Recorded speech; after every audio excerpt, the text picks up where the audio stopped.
That's a throwback. Oh yeah, yeah. We NHL '99, old N64 and PlayStation game. NHL Breakaway '99. Actually, it's not NHL I '99. used to have that.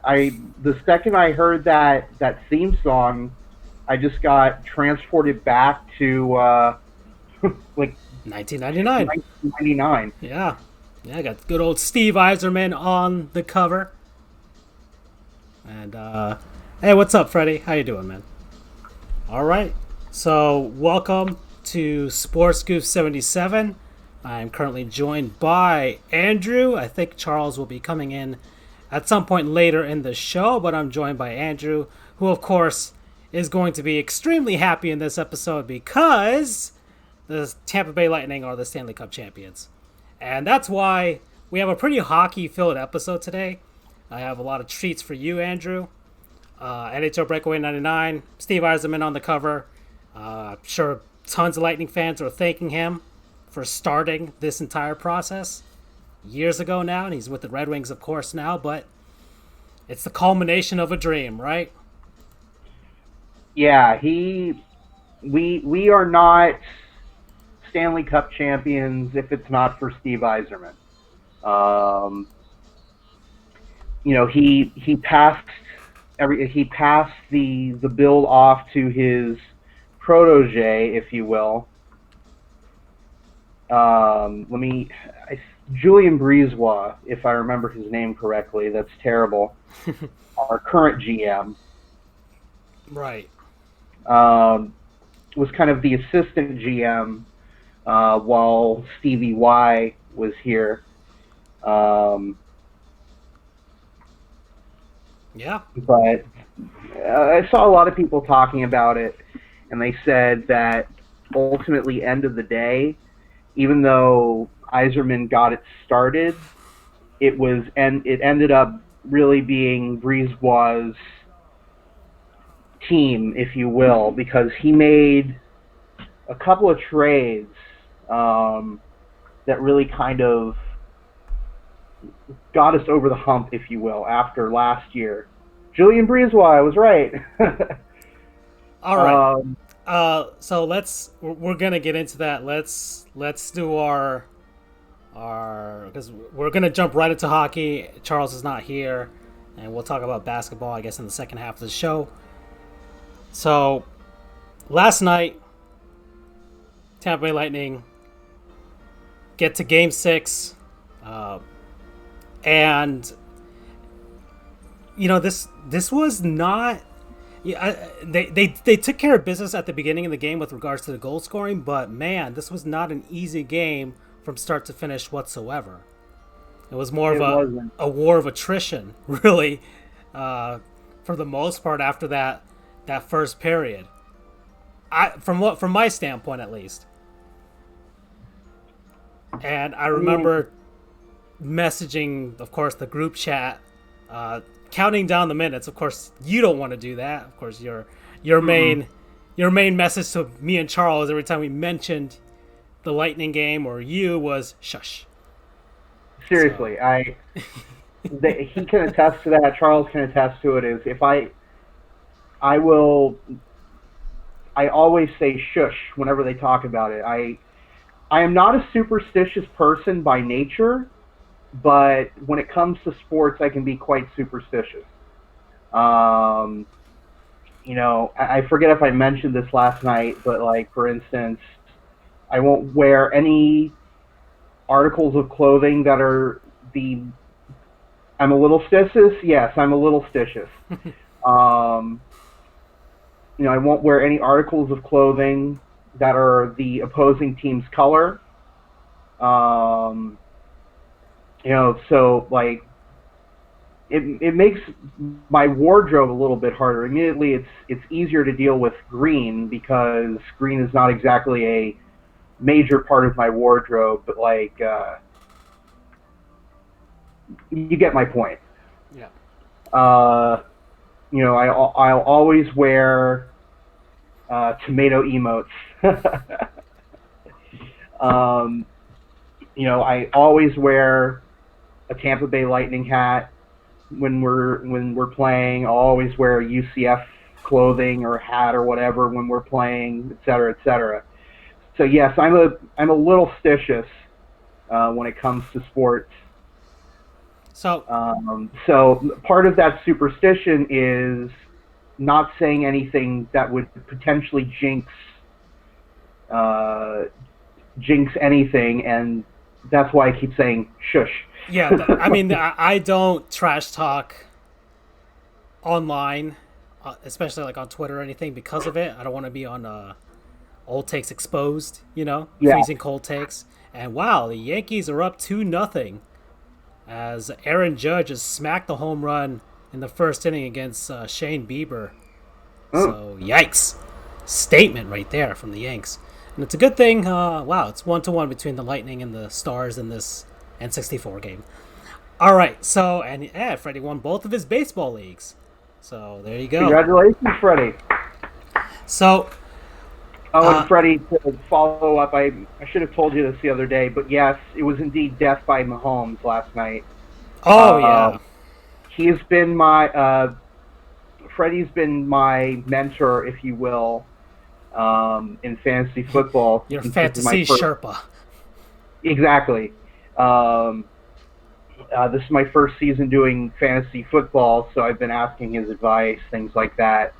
And I had a huge lead on my opponent going into yesterday, and then all of a sudden, death by Mahomes, who was my opponent's quarterback. And all of a sudden, the seemingly insurmountable lead that I had turned to nothing. And they ended up winning by like like 3 or 4 points. So that was my first heartbreak in fantasy football. Yeah, a ton of people heartbreak too. So I think people expected a much more close match between the Ravens and the Chiefs, two star quarterbacks here, but it is what it is. So, all right, back to the Lightning game though.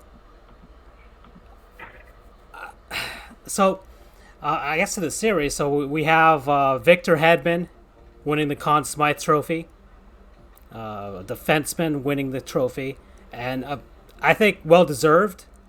I mean, it could have gone to him. It could have gone to Vasilevsky, who played the game of his life last night. Yeah, It was that just was his. If I remember correctly, that was his first playoff shutout, and man, he picked the right time to do it. Um, luckily the team helped him out in the first and second period. And I'm not just talking about the goals, but he faced, I think, only 8 shots during the first two periods. Through right. the first two periods, it was 21-8. Um, The Stars were. I mean, Kudobin kept them in there as long as possible. Yeah, gave up 2 goals, but what else can you do? And then the Stars finally woke up in the third, but by then, because and it was starting to get too late. The clock started ticking down. There was some pressure, and then once you started reaching that 5 minute mark, it became very clear because the Lightning were blocking. Like those guys were blocking for their lives. yeah, um, yeah. I mean, I knew that the third period was going to be really rough on me. Um, because you don't make it to the Stanley Cup final on luck. Um, and guys like that, they're gonna fight tooth and nail. Like case in point, you could see. I don't know which player it was, but as the puck was trickling down toward the empty net in the last few seconds, um, the Dallas player was still, trying to block and shove off our player Right. to stop him from going in the shooting it into the empty net. It's like that's that's determination. The game's over at that point. Right. It was like 34. There was like 30 seconds left, and you see like No, it was Jake. like 10 seconds. well, yeah. I mean, but in that last 30-second mark, even then, like the Stars were trying to gear up and trying to make a miracle happen. Even when the keeper of the cup they showed the shot of him taking out the cup before the game was even over. Right. I mean, that's But hockey, yeah, man. I knew, and of course my feeling was justified that they were. I knew at about 10 minutes left that the rest of this period is going to be pure agony. Um, and luckily, Vasilevsky was able to withstand the barrage. They put like 15 something shots on him. I don't remember the exact number, but they were just bludgeoning him with shots.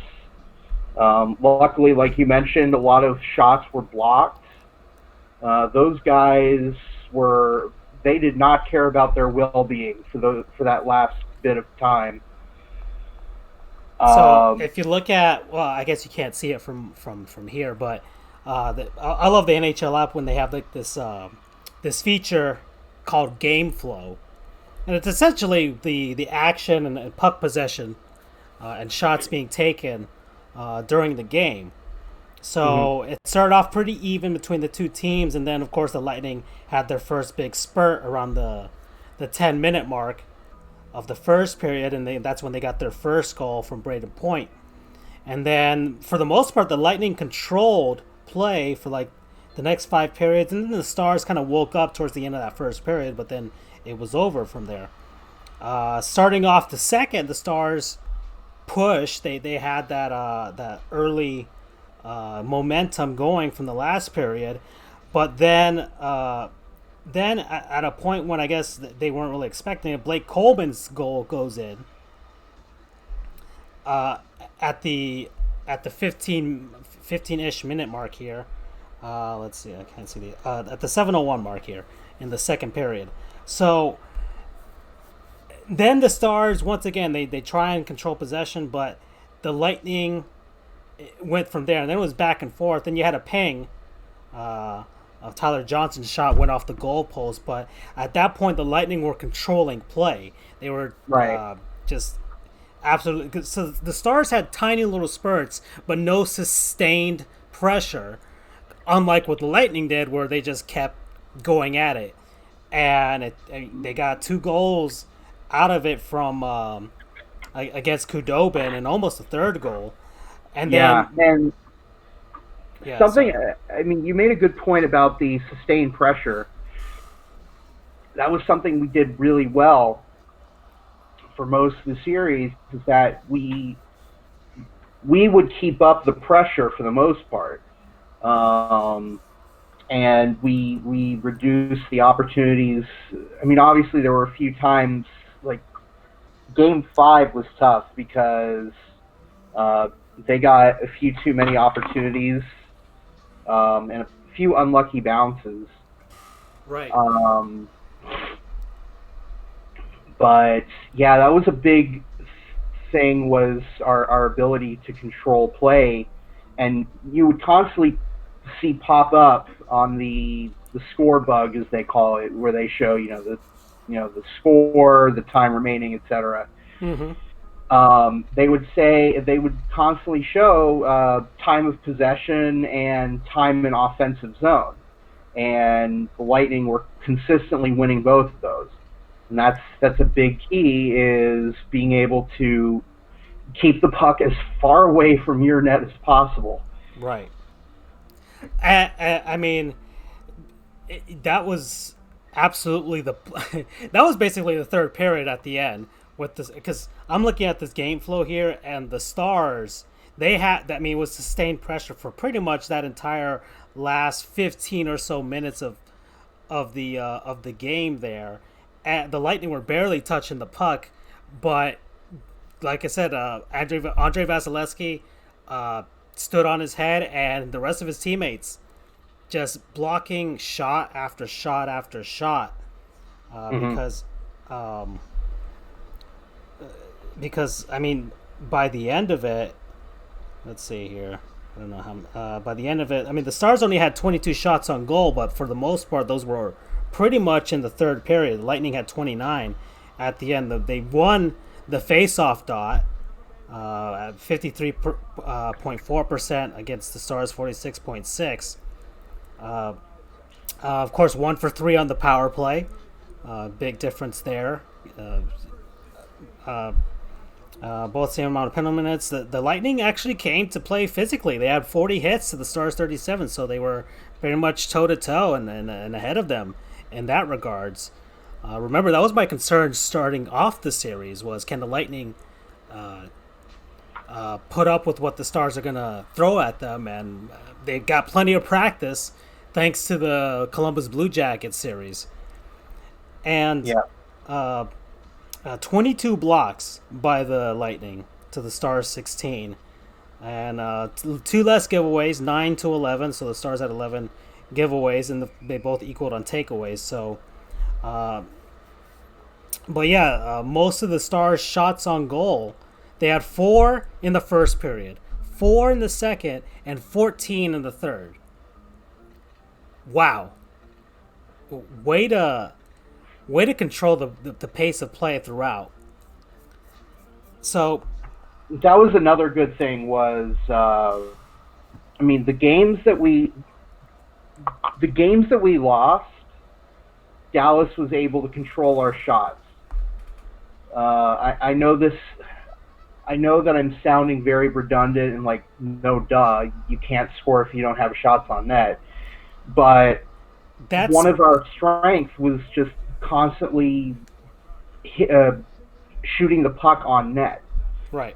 We would routinely get 30 shots on net per game. I mean, if you and admittedly it was a 5 overtime game, so 8 periods.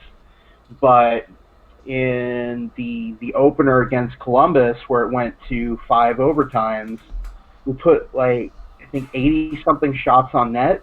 Yeah. So you're averaging 10 shots a period, which again, over the course of a game, 30 plus shots. So uh, that was our big thing, was just pestering the goalie, pestering the goalie, pestering the goalie.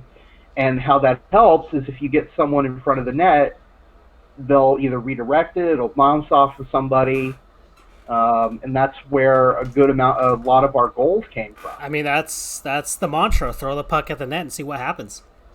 Exactly. So that was a big thing for us. And if you look at the shots on goal, if I remember correctly, the games that we lost throughout, those were the games they were able to keep us well below 30 shots on net. So correlation in this case is causation. Um, so that was, yeah. Yeah. Okay, so I don't know what the heck's going on with the Yankees stream. That's not on me. It can't be. Anyways, let's head back here. So so that was the game, and we know who won. 3 stars were Vasilevsky, much deserved, the 3rd star. Braden Point, the 2nd star, and of course our Conn Smythe winner Victor Hedman as the 1st star. And let's go with now the victory. How Steven Stamkos. Let's go into him. And we brought up this topic and something that we wanted to talk about. Favorite players to see winning the big one finally after, so many years being in the league. Stamkos now 10 plus years in the league. He had the most goal. A lot of people think it's not which it's Stamkos' most goals throughout the decade of 2010 through 2019. It was Stamkos that had the most. Right. And then Ovechkin behind him. And the stigma behind Stamkos is he couldn't win the big one. It's almost kind of like Steve Yzerman in a sense. When that was the thing against him. And yes, he got injured this season, and he didn't play in the bubble games, and he finally came out for a Stanley Cup Finals game and was only in there for about like 3 or 4 minutes. But man, what a blaze of glory to go out in, man. You score a breakaway goal in the very few minutes, and of course he got injured again, but he it was like he just had enough to show us that vintage Stamkos for this one season, and man, that man deserves his name on that freaking hunk of metal, as Rob Manfred would think of it. Yeah, I'm so happy for him. Um, I've been a Lightning fan since 2008. I'll just a quick, or I'll just a quick 2 second Right. explanation that I decided to consolidate. I've told you this before, but for the viewing audience, uh, I decided to consolidate my fandoms into Orlampa, if you will, Orlando, Tampa, because the two cities have the five major. Well, back in 2008, only four, but the five major sports leagues. Orlando's got NBA, MLS. Tampa has MLB, NHL, NFL. Although I'm a Jacksonville Jaguars fan, but I digress. So 2008 was the year that I kind of made that switch. So Stamkos has been around for most of that, and the dude is a trooper. Um, and it sucks because he's gone through so many injuries, and they're freak injuries too. It's not like he's an injury prone. He was never like injury prone going into the league. It's just been all of these insane injuries, but he's come back just as good as ever each time. It's just he's missed so much time recovering. Mm-hmm.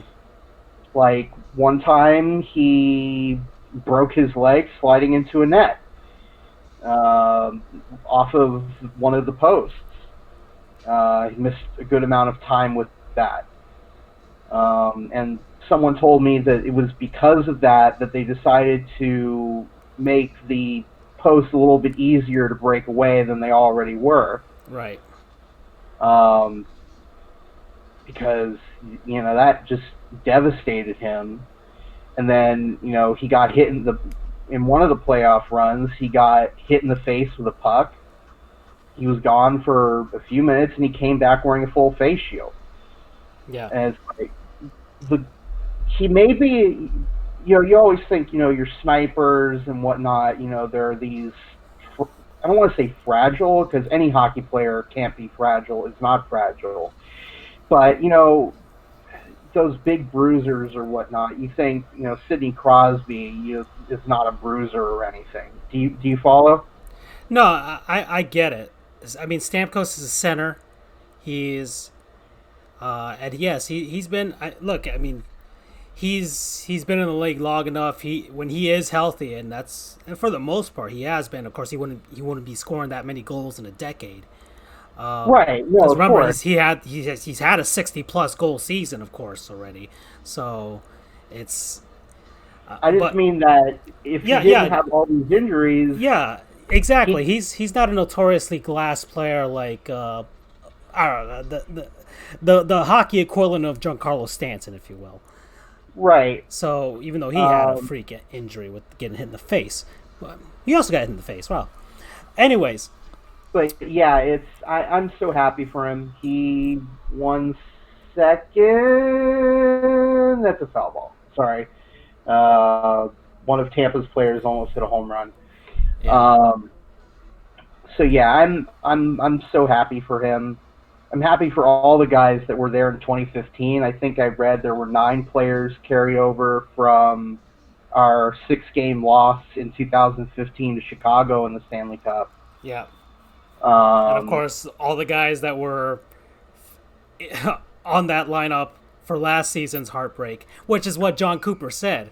Like the big difference with the team this season was that they got to experience heartbreak. Exactly. It's funny. He During his post game press conference, he was wearing a 2019 Virginia basketball national champions hat, Yeah. and that was so cool. And he was talking about that with Scott Van Pelt, and he said that he bought that shortly after Tampa was swept Yeah. last year by Columbus.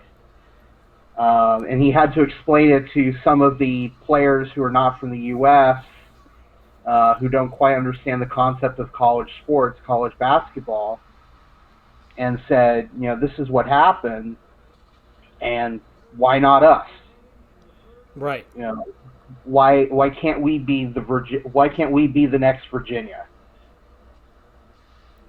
For those who don't know, Virginia was the number one seed in the 2019 March Madness. Their first round game was against 16 seed UMBC, Maryland, Baltimore County, and they lost in the first round, which was the first time that a one seed had ever lost to a 16 seed in the first round. So so So yeah, the next year, it's they the come same back. They comparison. also were the one seed again, but they win the whole damn thing. Right. And for a lot of people, it almost kind of completely erased the memory of what happened the year Right. before. And the I same mean, thing for obviously, Tampa. right, and it's obviously still there. People are going to still bring it up. It But happened. it's almost like, let's say, um like, remember the Buffalo Bills of the early 90s and how they lost Right, four straight Super Bowls. If they had gone to a fifth one and won at least one of those, people wouldn't be talking. They'd be talking about losing the first four, but then they would be like, "Okay, but they finally got it done at the end." exactly. It's like I mentioned it too, like the Atlanta Braves.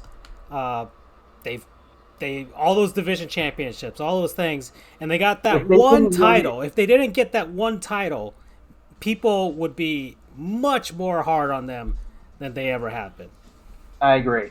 So Um, it's so, it's the ultimate redemption story. I think and in then hockey, really, I don't think I don't think it's something has ever happened that way. We've had teams that, because like the New York Islanders, the season prior to their dynasty, they lost in the Stanley Cup Finals, I think, to the Montreal Canadiens, which of course was also a dynastic team. right, And then they ran off the four straight Stanley Cups. And then that last Stanley Cup championship was the first one for that dynastic Oilers team, and they lost. But then they come back the next year against that same Islanders team and rattled off the next five of the next seven Stanley Cup championships in that time span. So, but this one was different. This was not an up and coming team getting ready to do it and getting knocked out by a dynasty on the way out. This was not rags to riches. This was like the fallen angel or something like that in some sense. and I'm not. I mean, I would love more than anything for there to be a run here for the Bolts. It's ironic. You hate to you hate to see dynasties or sustained success like that for other teams, but you absolutely love it when it's your team. Right. Like I always like, man, the New England Patriots are so annoying, constantly winning all the time. But at the same time, I know I would be stoked if the the Tampa Bay Lightning were winning every other year the Right. Stanley Cup. Um, Although, admittedly, I think winning like that all the time kind of takes some of the luster out of it. I don't know. I don't think that. I think you have to experience it in order to get it, because like those Oilers fans, man, they cling on to those '80s teams. The same thing for the Islanders. This is their first time back True. in the conference finals this year, so it's but like Things are looking up for them, but but and like those let's the Patriots fans, oh, don't worry, they're gonna. There's no luster lost with them either. And I guess but Charles like could let's even tell you the same thing with the Yankees from the '90s as I well. can. It was Oh, beautiful. whoa, holy crap! It's what was it? It's like a movie or something. It just pops in like, oh, he's but here. like but what I mean is, let's compare. And admittedly, this is a bit of an extreme, but let's compare the Yankees winning in 2000, the last one. 2000 because they just came off of 99 and 98, or let's say 98, or yeah, let's go 98 because you no 99 because you won 98, so now you're back to back. Let's compare that with how Red Sox fans were in 2004. You know? Well, that right there though That is so different because they had been without for so long, but they had their opportunities, right? Because they did go in the '80s against the Mets, and they had some screw ups. For you guys, if you're comparing it to Lightnings, you tasted the trophy. I'm gonna say it like that because I don't want to say tasted the gold because Stanley Cup's not gold, but it had I mean, you just can been a drink out of long. it. You could drink out of it. So you shipped of the Cup of Champions. So you sipped out of the Cup of Champions. But and I only recall the last couple of years, a little bit prior of hockey, from working with you guys and knowing you guys and my own ideas. But I would say it's like you're going with the Red Sox. It's just there was the aw shucks guys. Now remind me, please do. Were the Lightnings in a finals that they lost? That wasn't like the conference 2015. finals. So 2015, and that was against the Blackhawks, right? Yeah. Yes. Okay, I know The end things. of a dynasty too. So Yeah, so I know things. We So we've had a lot of near misses in the past few years. I remember distinctly 2011. We were so close to reaching the Stanley Cup Finals. We were so tied with Boston. right. So, but we've gone over that part too. But Right. the thing is, I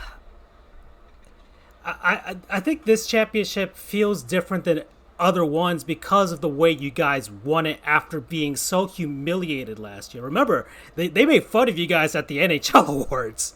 Keenan Thompson made fun of you. I mean, sheesh.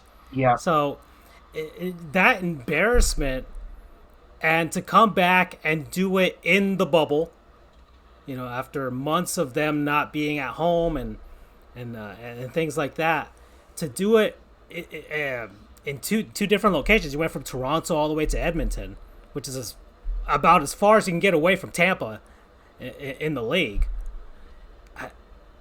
It's something different. I think you guys may have one of the most unique championships in hockey history. Sports history. And we'll wait for the Heat. All right, we'll wait for the Heat because they got a. well, let me ask you this, gentlemen, and to Freddie and BU, whoever's here. I think Freddie might be gone. A lot of people are putting an asterisk on this. No. Hi, Freddie. I saw that. saying, I saw that online. And I'm not sure, Charles. Did you hear about this or no? So, yeah, of course, people on Twitter and of course people are always going to try and put an asterisk behind the whole thing. Okay, there was no home versus home ice advantage and things like that. Whatever. You had the most level playing field of all time, or there was no real home ice.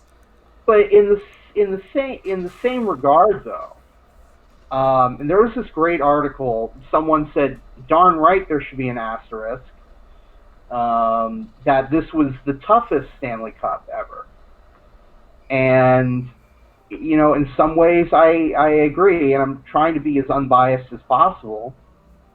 But that is true, BU. But even if Tampa didn't win, The Stars would have earned it.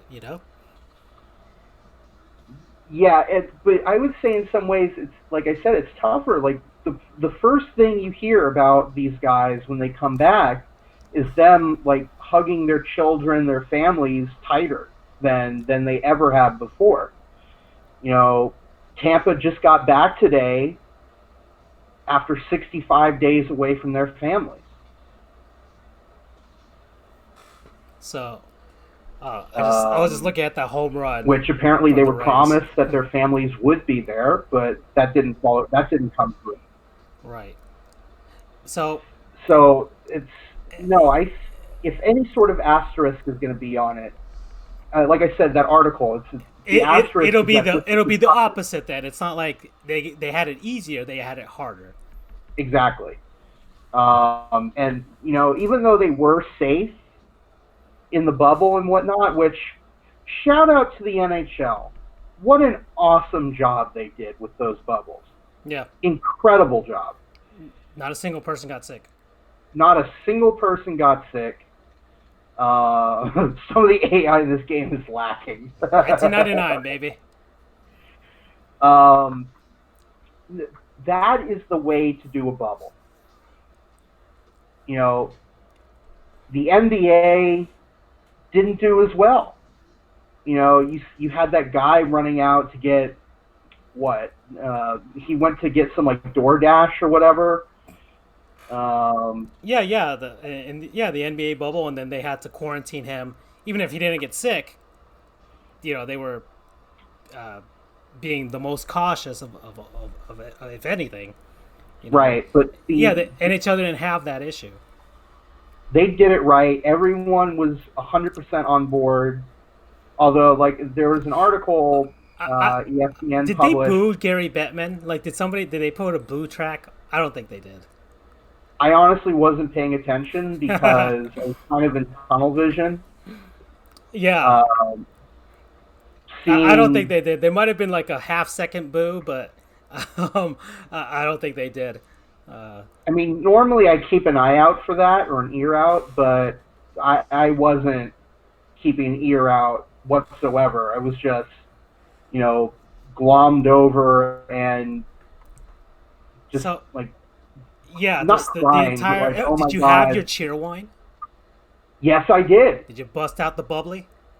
I busted out the bubbly, and per my superstitiousness, I wanted to get a, a bottle of sparkling grape juice. I don't drink alcohol, and kind of like spray it like they do in the Yeah, locker rooms. right. But I decided, you know what?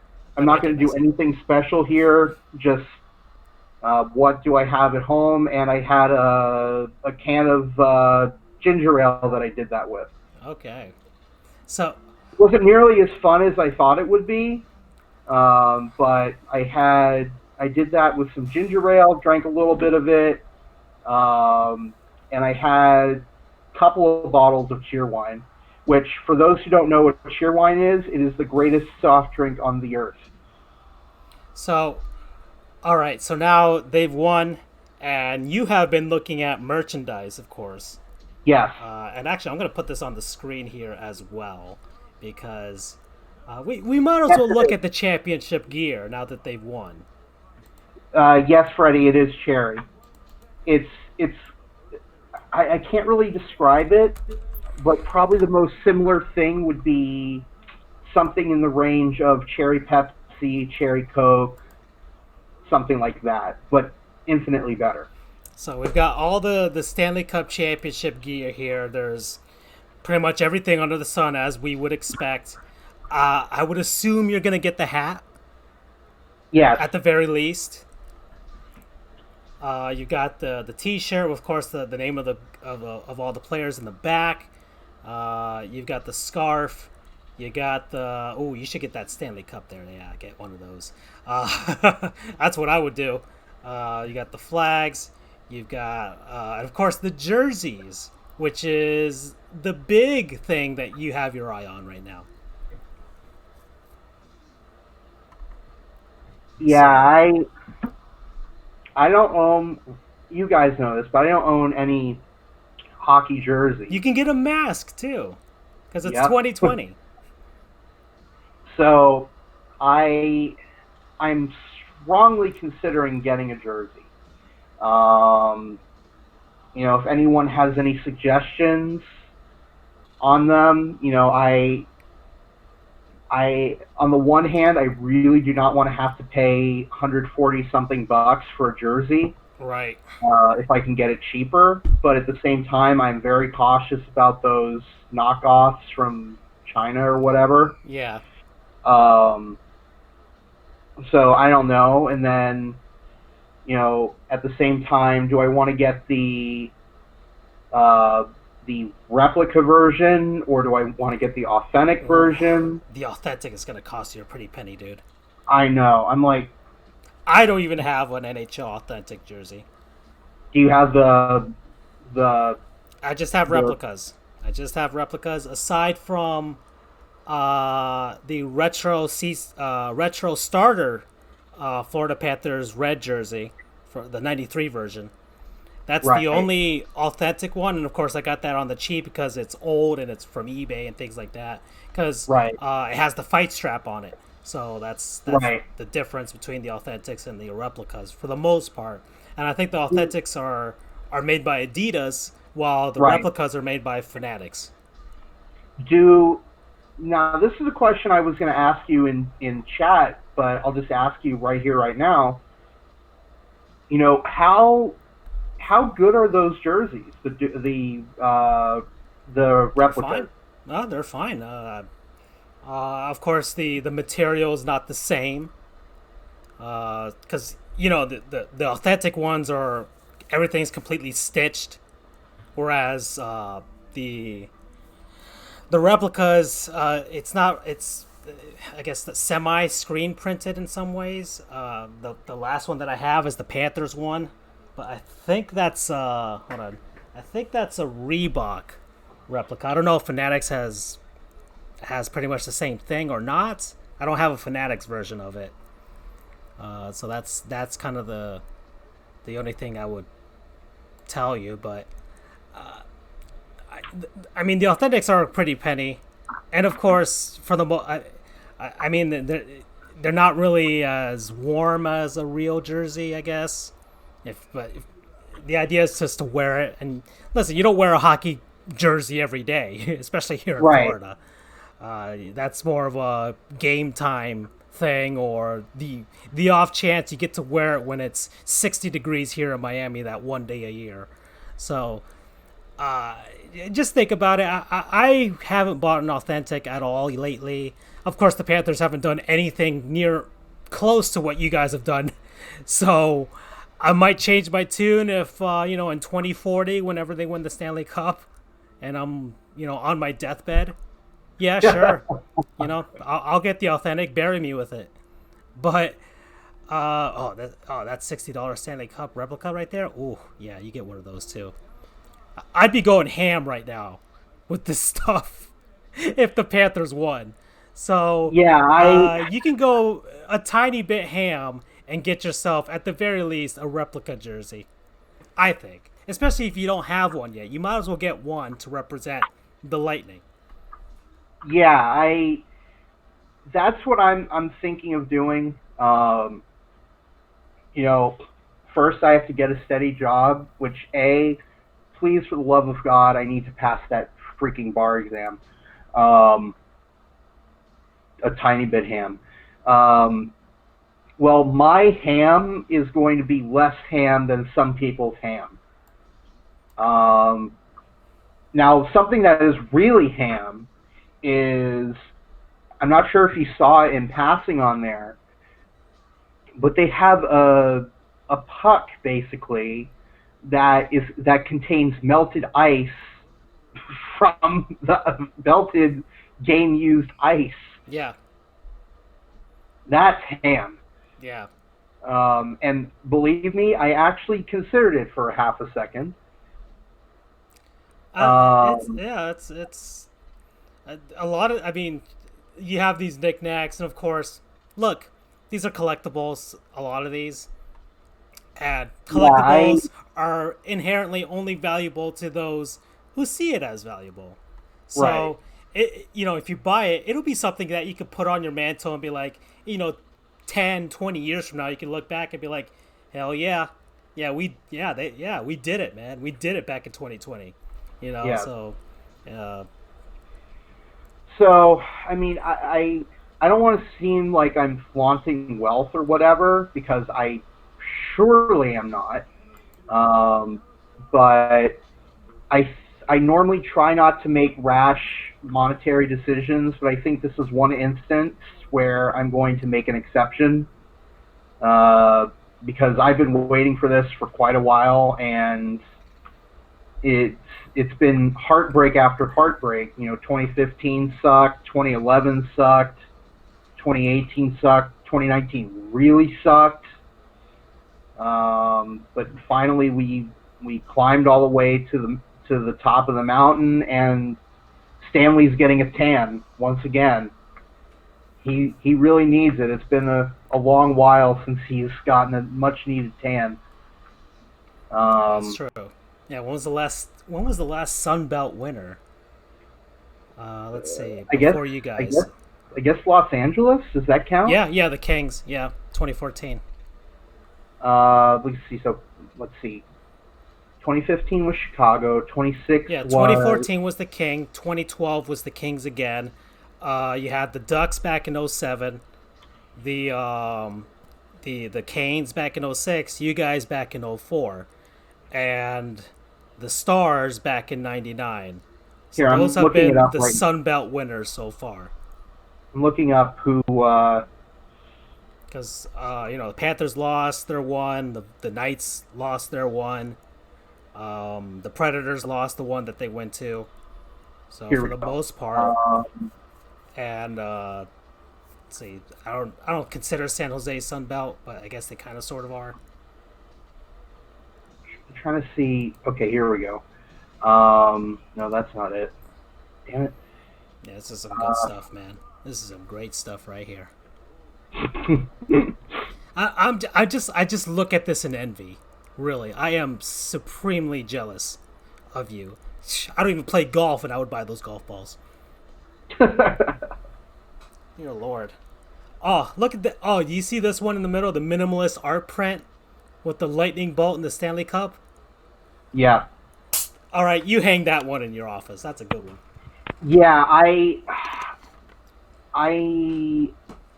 am going to go, I hate to say it, but I am going to go ham, as much as I do not want to, because I could use that money for better reasons or better uses, but oh man, this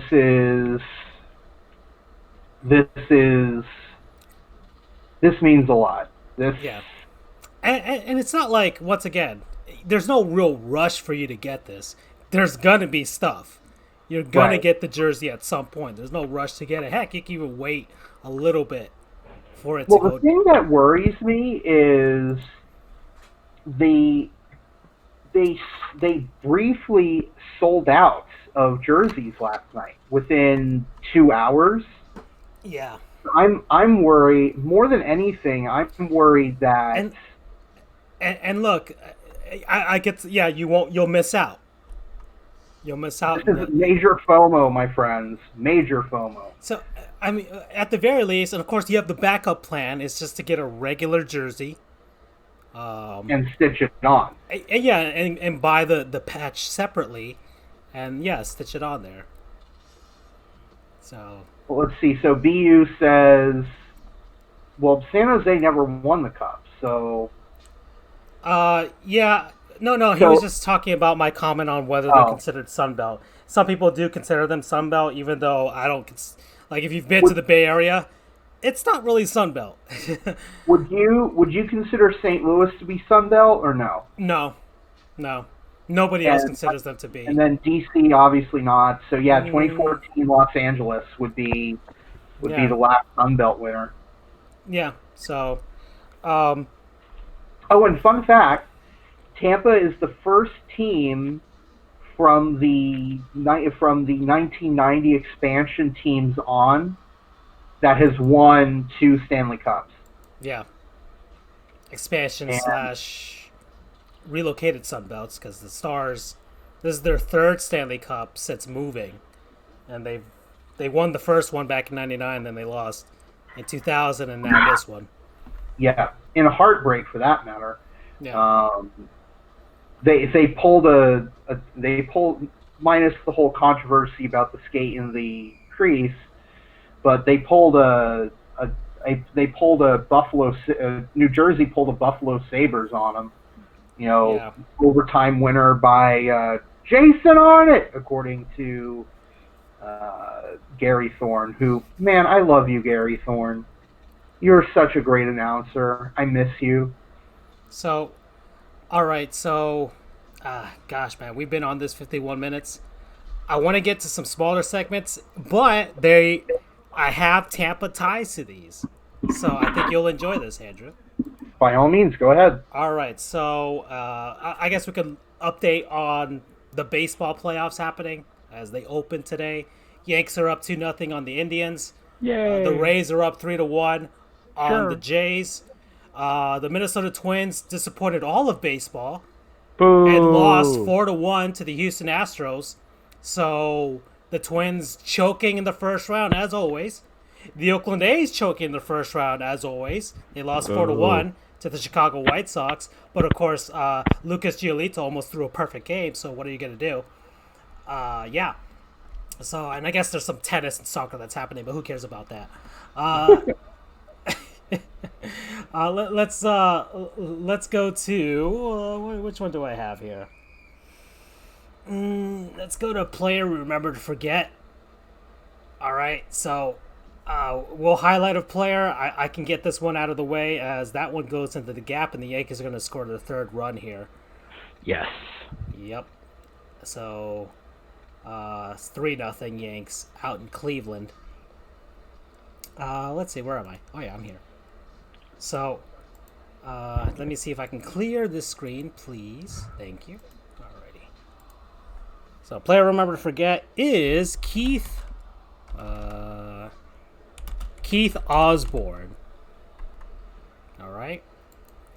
Keith Osborne, professional ice hockey player from way back in the day.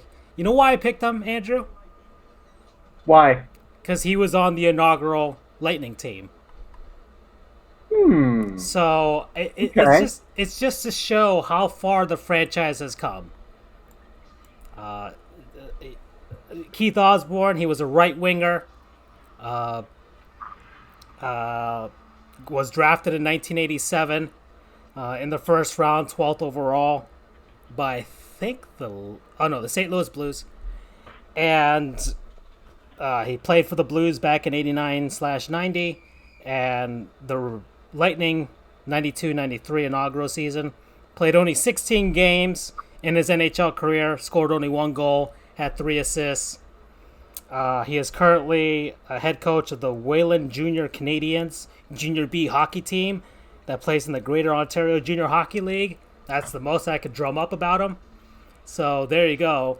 I'm pretty not sure a lot of people have forgotten him, especially Lightning fans. It just shows you how far the franchise has come from the early days. Mm-hmm.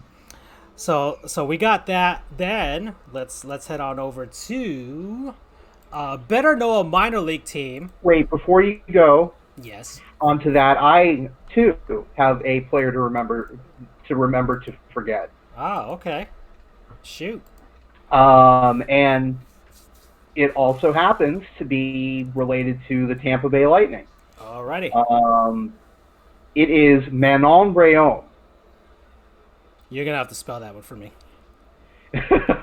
MANONRHEAUME.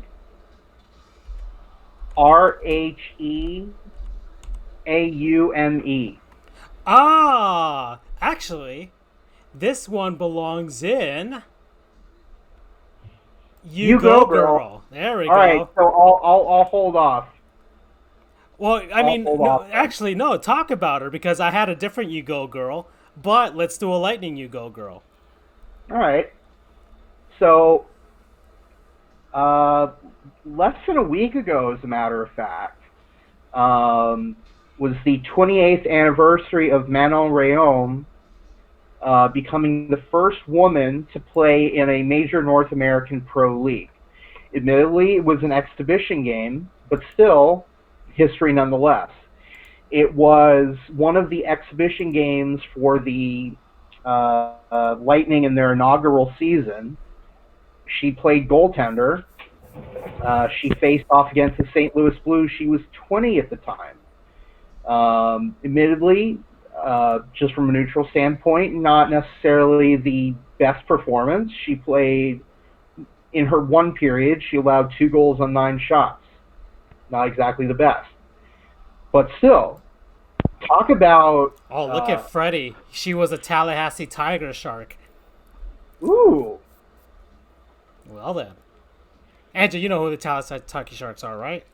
I do not. Oh, really? Huh. Yeah, I mean, they used to play at the Leon County Civic Center where the Seminoles play. Huh. Basketball. I did not know that. Okay. So yeah, there she is. Playing for the Lightning.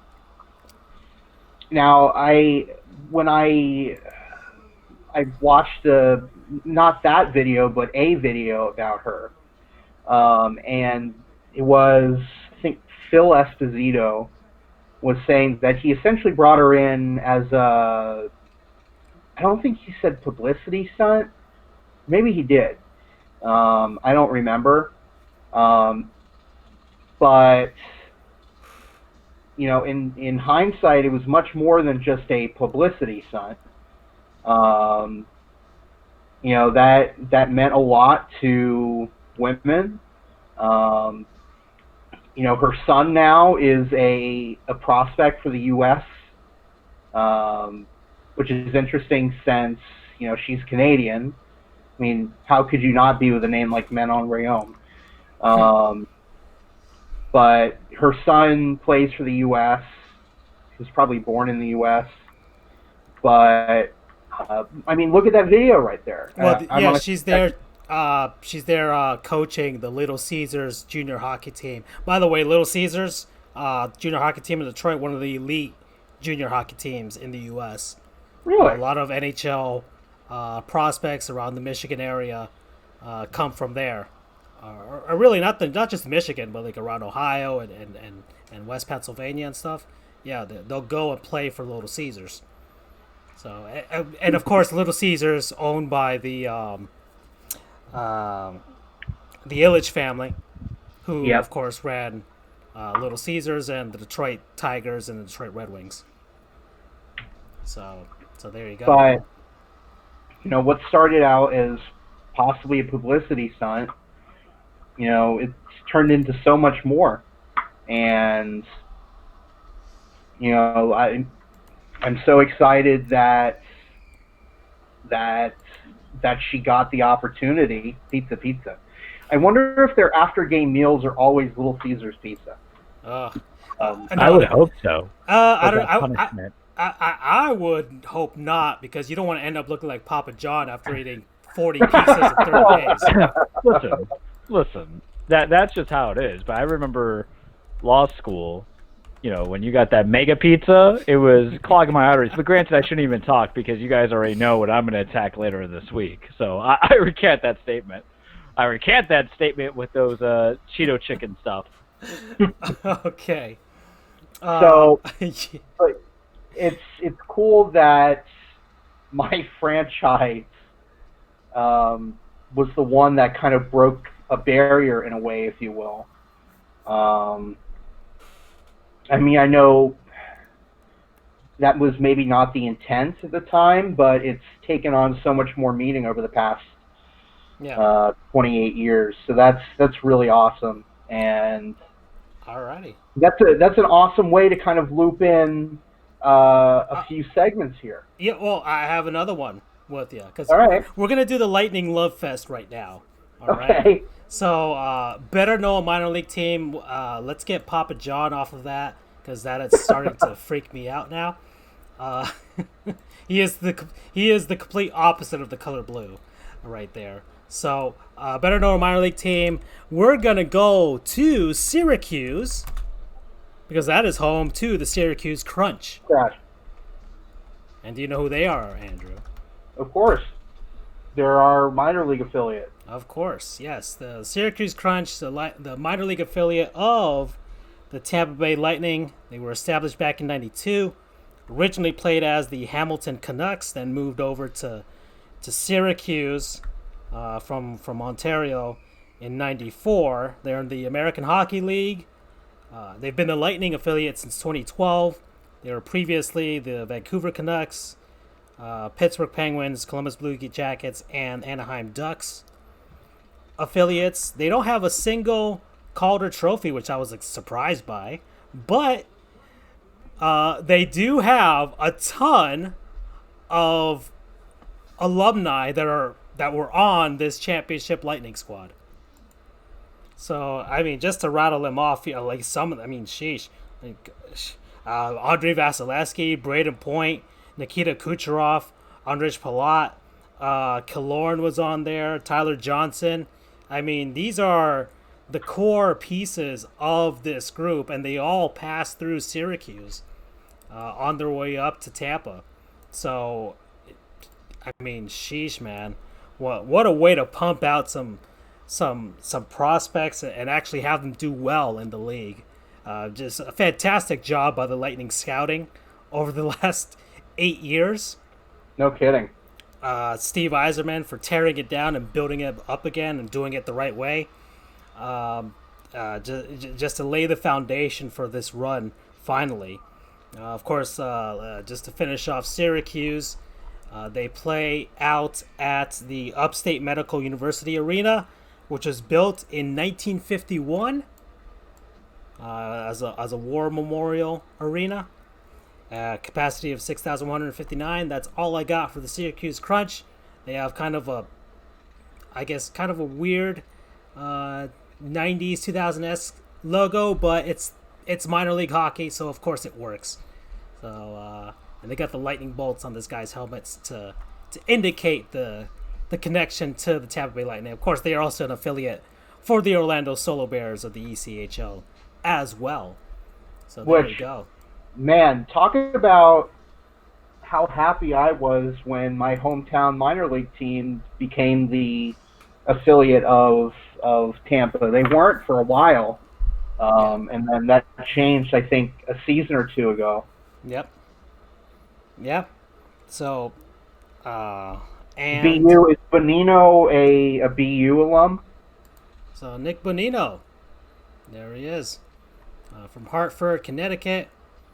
And let's see.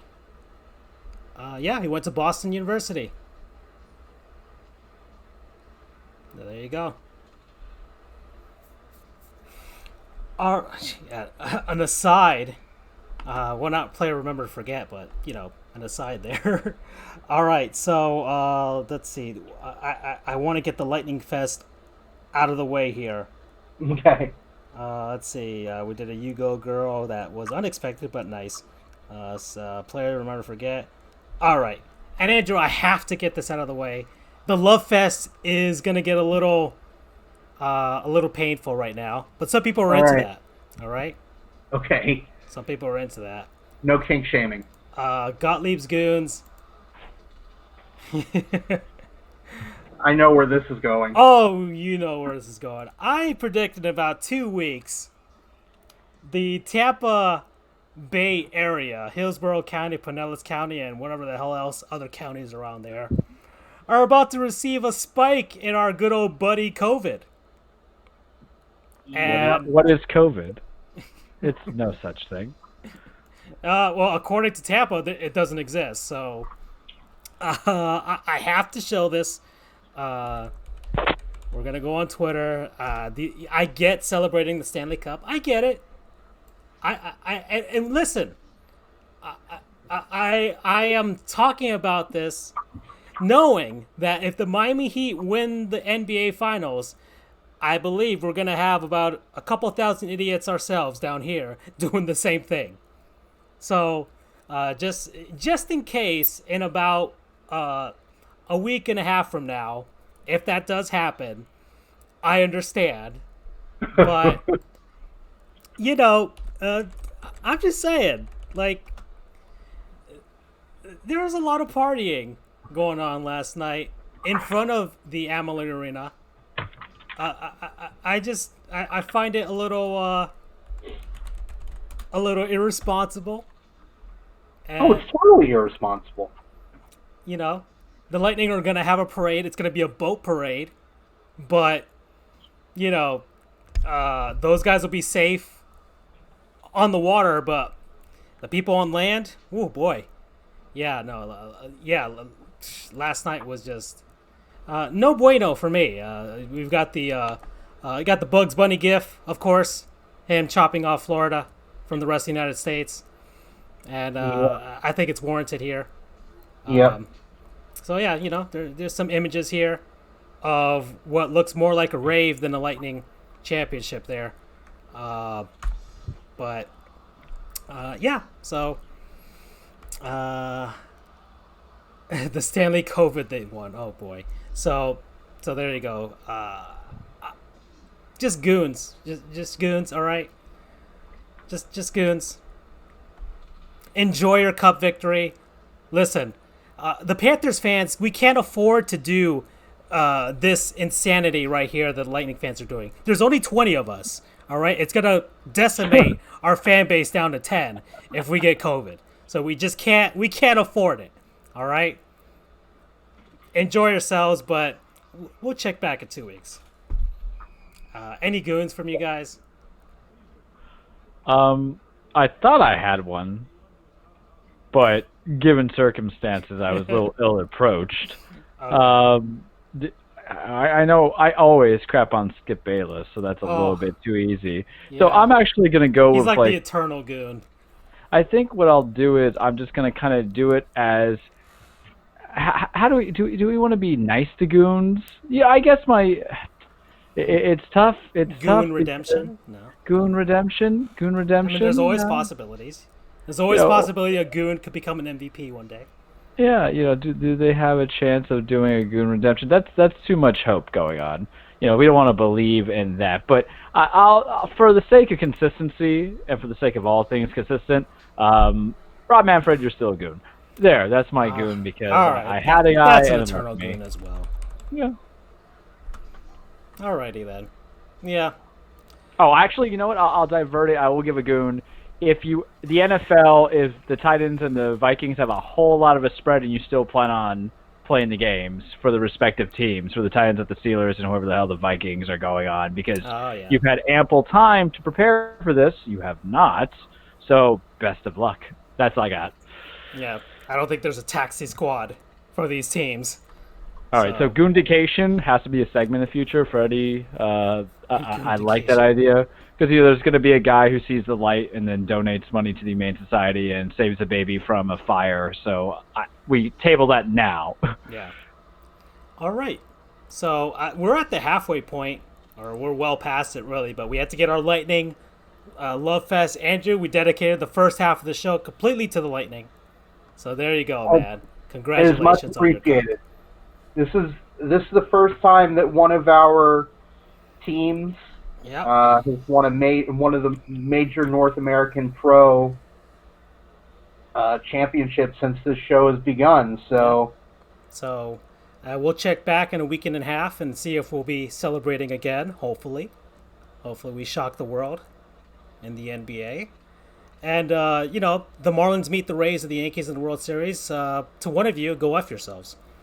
So, look, love, I'm not gonna lie. This is I want it to be you and me, because it's 2003 redemption. Jeter B, it would be perfect. Oh no! Come on. We're gonna throw Stanton that slider low and away as always. It's a double revenge. All right. So a word from our non-sponsors here. So we're at the halfway point. It's not just about Valorant, guys. All right? Not everything's free to play. Sometimes you got to pay for the things that you love, like Andrew is when he's going to buy this Lightning jersey.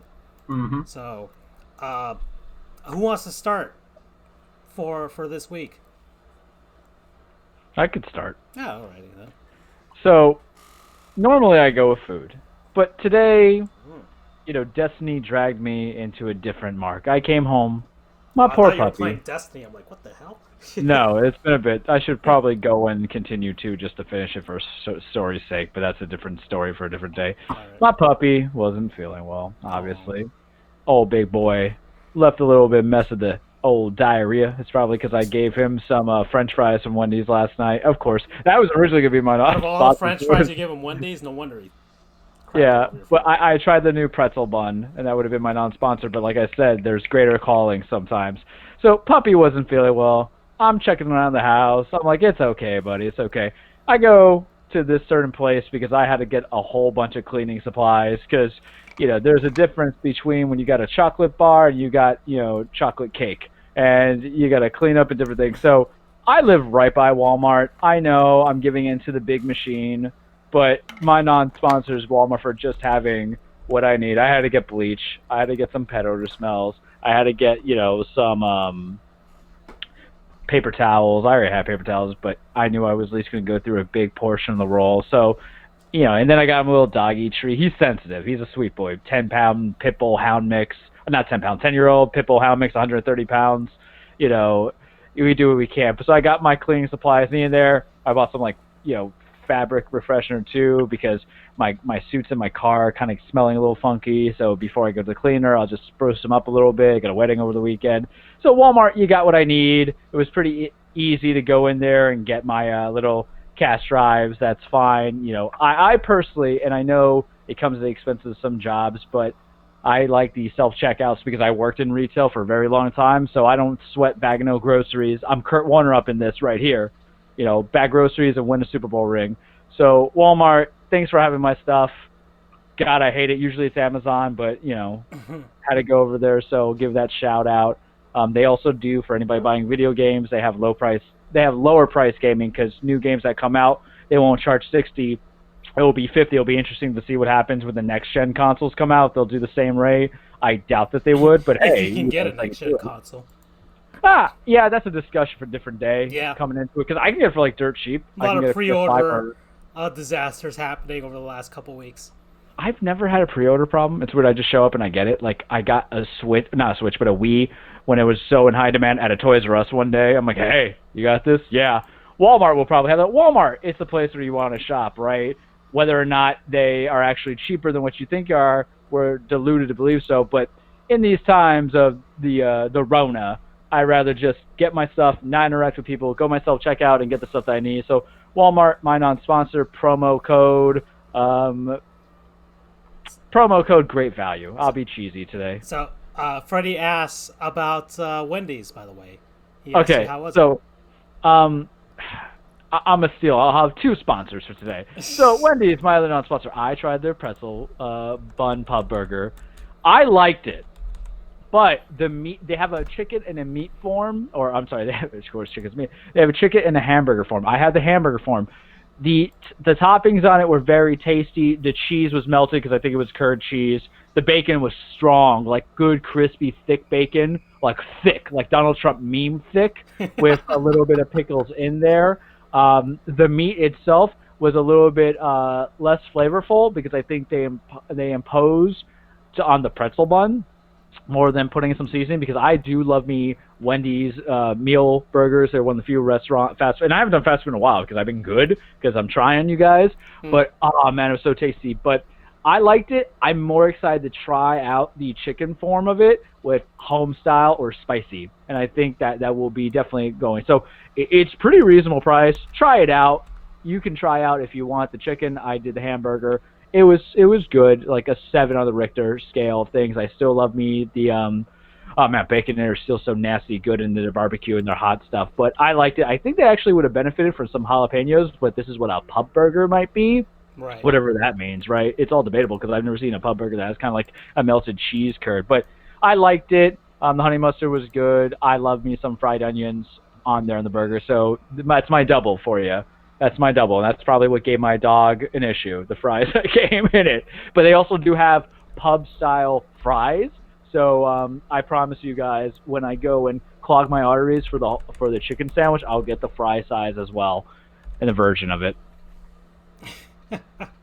All right, so Francisco, I sent in Freddy's non-sponsor. Oh, I see. Let me see. Well, you can talk about yours while I try and upload this. Sure. Um, so my non-sponsor, hopefully I haven't talked about them, or maybe I did. Have I talked about Cheerwine? I mean, you mentioned them, of course, but you might as well elaborate. We could put her up on the screen here. Yeah, I feel it's fitting considering, but my non-sponsor is Cheerwine. Cheerwine is a cherry soda, which, as I mentioned earlier in the show, is the greatest soda that I have ever had. Cheerwine, which is based out of Salisbury, North Carolina, has been produced since 1917. It is damn good. Oh, it is so good. A friend of mine introduced it to me a while back. I thought it was so good, but I hadn't seen it again until Four Rivers, which is a barbecue place in Orlando. They have it on tap. Ooh. Oh. And we've talked about Four Rivers before too. So Yes, we have. It's two birds in the bush mentality right here, guys. And oh my God, Charles. Oh. Listen, I'm telling you now. Once if the CV ever disappears, this can be attempted. We're okay on that theory. Where's the nearest location? I think you said Orlando, right? Or Fort No, Lauderdale, there's one right? in Coral Springs. Oh, okay. Yeah. Okay, do you think they would have it there, or you don't know? What, Cheerwine? Yeah. Of course, all of them have Cheerwine. Ah, I see. All right. But hold on, Charles. Tell me, D-May. They have Krispy Kreme flavored Cheerwine. Are you What? effing kidding me? I mean, on one end, I have to try it, but on the other end, so side note, remember when I went to North Carolina and South Carolina and I had the donut burger? That's all that popped into my mind. So for those who don't remember, Charles went to the Carolinas last year and he had a burger that had the glazed donut as a bun, and it was delicious beyond belief. That's all I would get. And so, I mean, it's really just sugary sweetness, right? If you're doing Cheerwine with Krispy Kreme, it's basically the equivalent of Mountain Dew before they ruined it by changing. They have an ice cream, Andrew. You can make an ice cream. Ooh, Cheerwine barbecue pulled pork. Is that a baser that they have in there? Like how they say they have the Jack Daniels. Ooh, these are grab. recipes. That What they a got grab! Right Ooh, gotcha. But see, the they donut have 10 Cheerwine pages ice of this cream? thing. The brown. and another thing, deep fried Cheerwine, true. I know this. I'm kind of going off on a tangent here, but there is a restaurant at UCF, Charles, named Burger U, that has a Krispy Kreme milkshake. Yeah, BU asks, why would you want to drink a donut flavored soda? Why wouldn't you want to drink a donut flavored soda? I think you Aside guys. from knocking years off of your life, but Charles has already done that with his KFC Cheeto sandwich. Damn right, guys. I think if I didn't work out often, I would just be like a habitual. I would look like Homer Simpson in the Mumo. Like seriously, because I'm just that guy who has to experiment stuff. And I'm not gonna lie, I just saw the Cheerwine Texas Pete wings. I love me some Texas Pete hot sauce. It's bad for me, but I love it. Then they have Southern Cheer. Okay, well, I'm gonna die. That's great. Oh wow, they got Pops, Pudge Pops, a Brussels sprouts. That would What the be hell is that? No. But the Pops though, Charles doesn't want any healthy green in his body unless it's lettuce on a burger. Get your shit straight. Right. But I can get behind the Pops. I can get behind that. Yeah. Yeah. Oh yeah, this is, of course, lots of different drinks here. You through whiskey, might as well. Come on, might as well. Let's go. Let's have a party. So, Cheerwine, man, it's freaking delicious. And guys, they sell Cheerwine at Publix now. Oh. Which is how I've been able to procure it, and I highly recommend. It is seriously absolutely delicious. and they sell them in those glass bottles, which is even awesomer. Because there's something about those glass, drinking it straight out of the cold fridge, out of a bottle, a glass bottle, that's just so satisfying. I think all sodas taste better out of a glass bottle. Yes, it's undeniable. It's a fact. It's a verifiable fact that soda tastes better out of a cold soda tastes better out of a glass bottle. I bet there's a science. I bet there's in some sort of science magazine, some university study that has confirmed that. I would think so. I mean, crushed ice basically ends wars. If you ever go to Sonic's and they just make it with the crushed ice for a soda that you want, so that's the next equivalent besides the cold bottle. Oh, Charles, you'll love this then. Guess what sort of ice they have at Four Rivers? Well, obviously it has to be the popular one, This the Four good Rivers one. sounds like a magical place every time you talk about it, man. It is a magical place, gentlemen. But yeah, Charles, the only ice they have is crushed ice. Yeah, then they're quality taste. Yeah, that's what it is. They're quality taste. They understand. They could be the ones that be like, oh hey, you got like 5 roaches and 2 dead bodies in your kitchen, but you got crushed ice. You have a variety of sloppy food. You run a slop shop, but it's good. And then I can't believe this is turning into a non-sponsor for Four Rivers, but okay. Double it. I doubled it. Go ahead. Let's all go for a double. The Lightning have won the Stanley Cup. Let's do it. The pièce de résistance for Four Rivers, Charles, which I know is right up your alley, is they have a rewards program, and if you eat there enough, you get a plaque with your name that you can put on the restaurant. Of course. So let me ask you guys this, since we're a sports show, and I'm going to tie it all together. If I go to a sub shop that has a sub called The Monster, and I've eaten there twice, and they only started putting the photos of it ex post facto months, of course this is like 7 years later, now, am I entitled to get my photo taken anyway? Because it's a competition of competition versus me and Father Time, but it's a competition. Damn it, I mean, do you have verifiable proof that you? I of course believe you, but they're going to say, what proof do you have? Granted, it's like 7 years ago, but Exactly. I would basically pull out my whole grandpa from the Boondocks and be like, listen here, young fella. I don't know if I can eat that way anymore, though. That's the thing. And then there's a place called Brooklyn Joe's that has this big-ass pie of pizza. That's right, folks. I say pie of pizza. I don't say pizza pie. That will, if you eat it, you get it free. You can only bring, like, one other person, companion, to eat with you. And I want to because I can just have, like, it's a never-ending trash bag, or a trash supply. It's a trash supply. It's basically New Jersey in my tummy when it comes to pizza. I only minimize it for health reasons. So, like, I want to compete at Brooklyn Joe's, but I never found, like, the cohort because no one wants to die. They want to, oh, like, look, I'm 31. It's not like I'm 25. My good years are almost close and clogged up, guys. Yeah, so Four Rivers has my attention, and Cheerwine has my curiosity, especially if I can get some. I'll do the Krispy Kreme donut Cheerwine. Someone's got to. Yeah. Guys, you ungrateful people. Someone has to do this out there in the world. There's kids starving in Africa who don't have anything, so we have to live it out there. What is the purpose of Twitter posts and social media if no one can verify how good something is? I took the L on the Cheetos, and you know what the L was for? For love. Yes. Alrighty then. So, alright, I guess I'll go. I might as well. Let's reset here, man. Some heavy hitters today. Alright, guys. So, I guess the past week or a couple weeks, let's just say, I've been on a bit of a kick lately. When I get on my kicks, I get on my kicks, all right? I straight up get obsessed with things.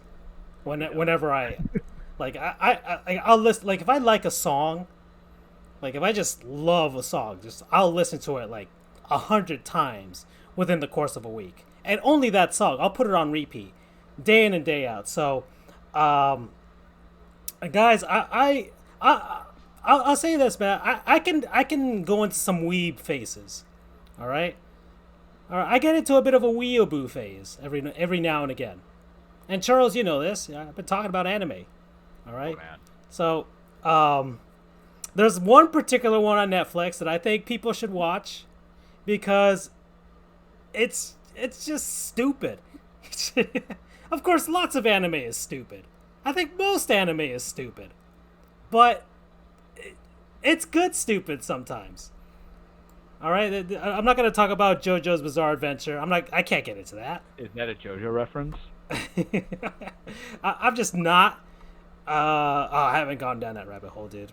I'm afraid to be honest. There are some animes I really am afraid to get into. Uh, but it was just Netflix. You watch one anime and it keeps like now it's all anime on my suggestion. So, one that popped out for me, and I don't know why it resonated with me, but it's called Monthly Girls Nozaki-kun. Oh man. All right, it's on Netflix. It's about these it's high school kids. It's not one of those slice of life animes. It's a pretty it's kind of not really out there. It's about this dude. He's like this gigantic muscular dude that was like pretty good at playing basketball in middle school.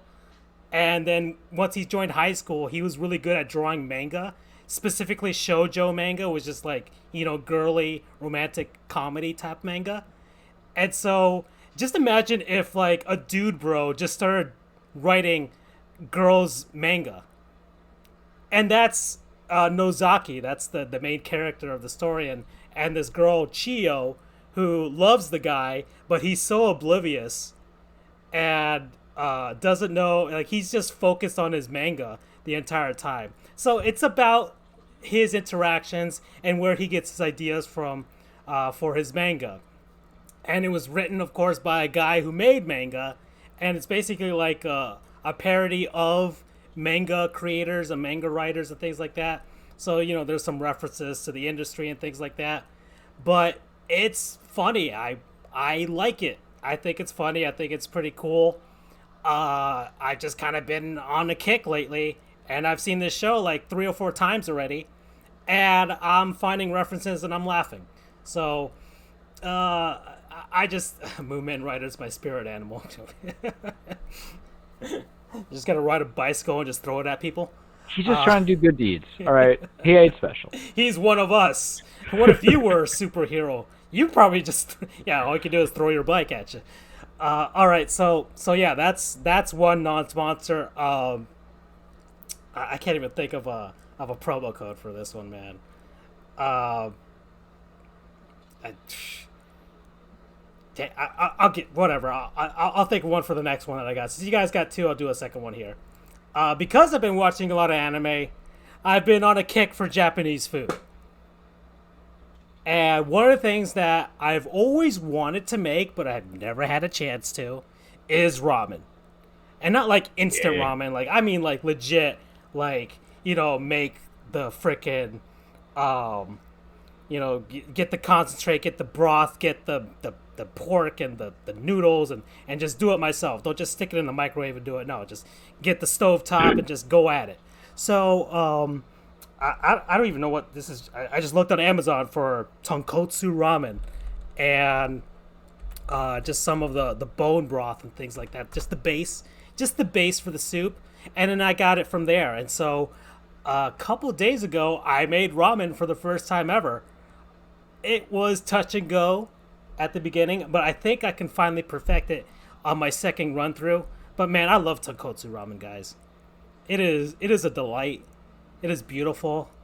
It is one of the treats that now that I have unlocked the ability to do so, I think I've become OP with regards to my cooking skills.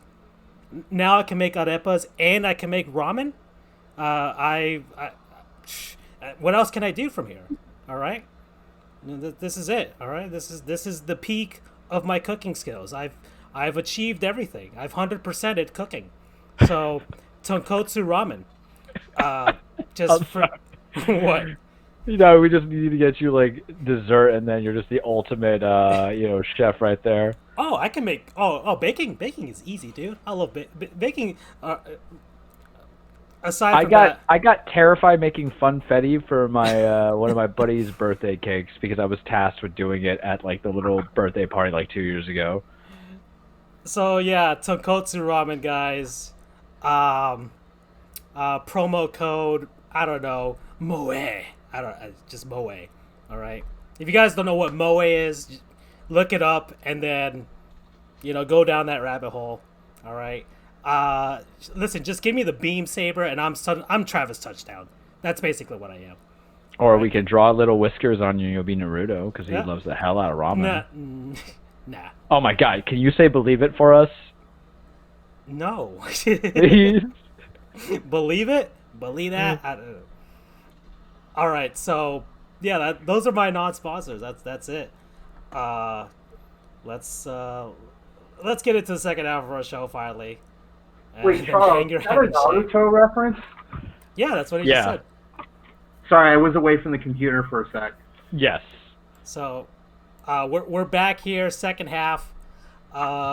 Yankees are up 5-2 now in their game. The Rays took care of the Jays in game one, so that game is over. So let me actually move this so you guys can actually see the score to that game. But yeah, 1-0. Rays just need to win one more. Same thing for the White Sox and the Astros to move on to the division series. All right. So we're in the second half of our show.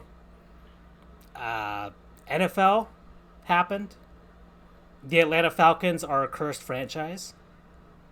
And I don't think there's any more evidence needed after what happened their last game. Need I say more, Charles? Yeah. Yeah. I mean, Yeah. How do you? I mean, how? So How does this thing happen? this is People were how. getting on the Buffalo Bills, but then of course they were able to pull it out. But man, I mean, may I take this from the yeah, top? sure. I mean, As a man who has both Matt Ryan and Todd Gurley in his fantasy stuff, I love it when they blow it up because that means they gotta, come back and win, and it helps me get that. Side note: Charles changed his names.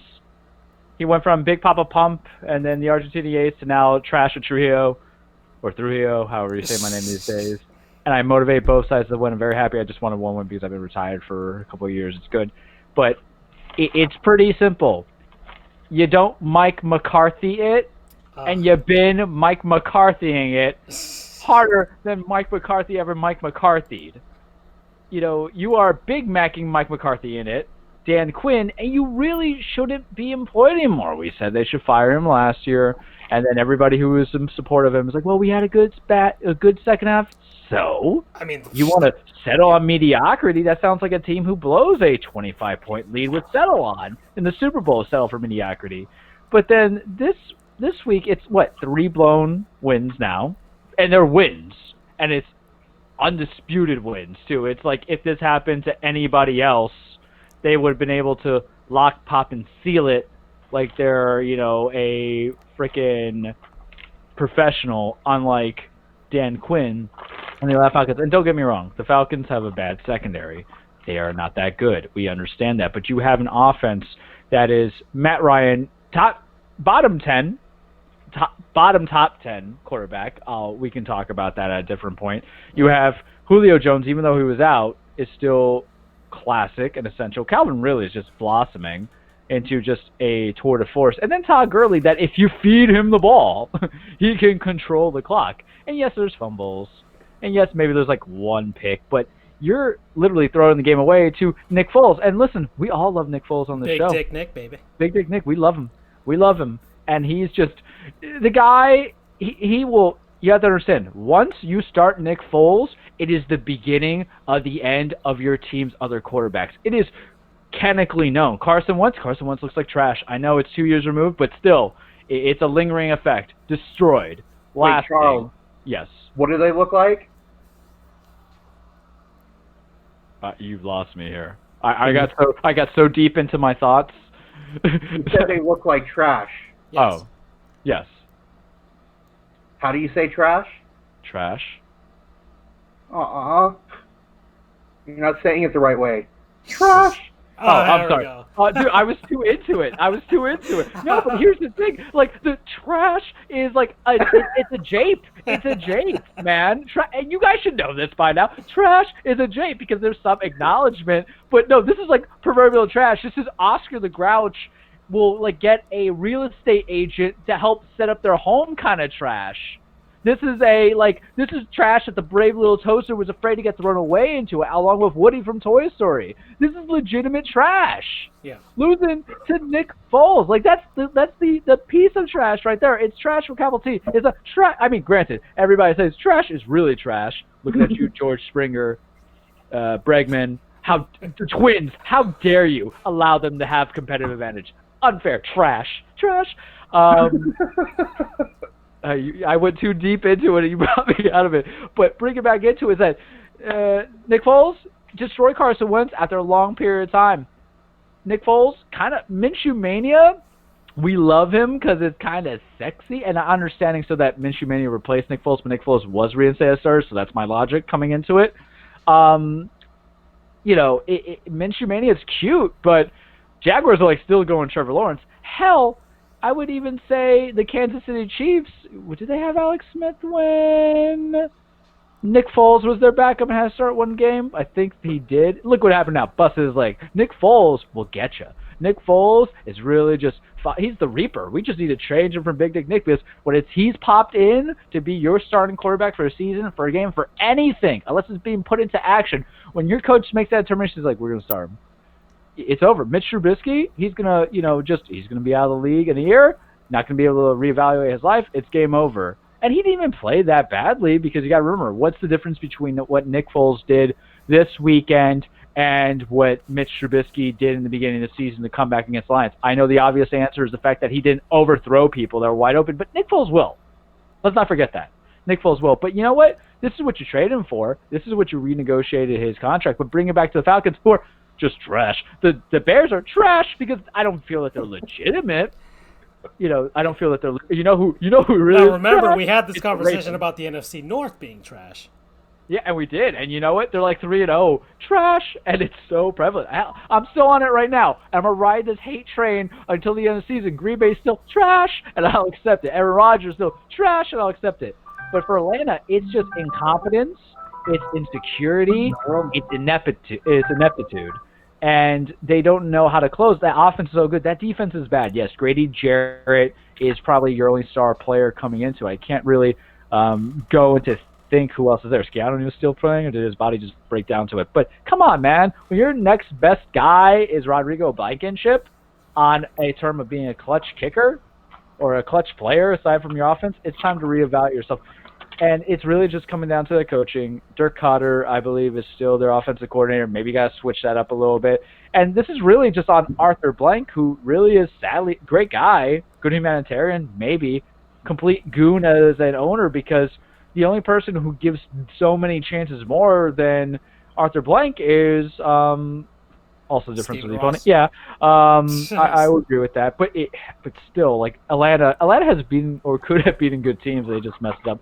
Bringing it back is Jerry Jones who just doesn't want to fire anybody. And the Falcons, I think, irritate me because I don't know if we want a Tom Brady winning division in the NFC South, and we might be getting that now. I mean, and I want to kind of stop that train a little bit. The Saints aren't helping. They are not helping. They're 1-2 to start out.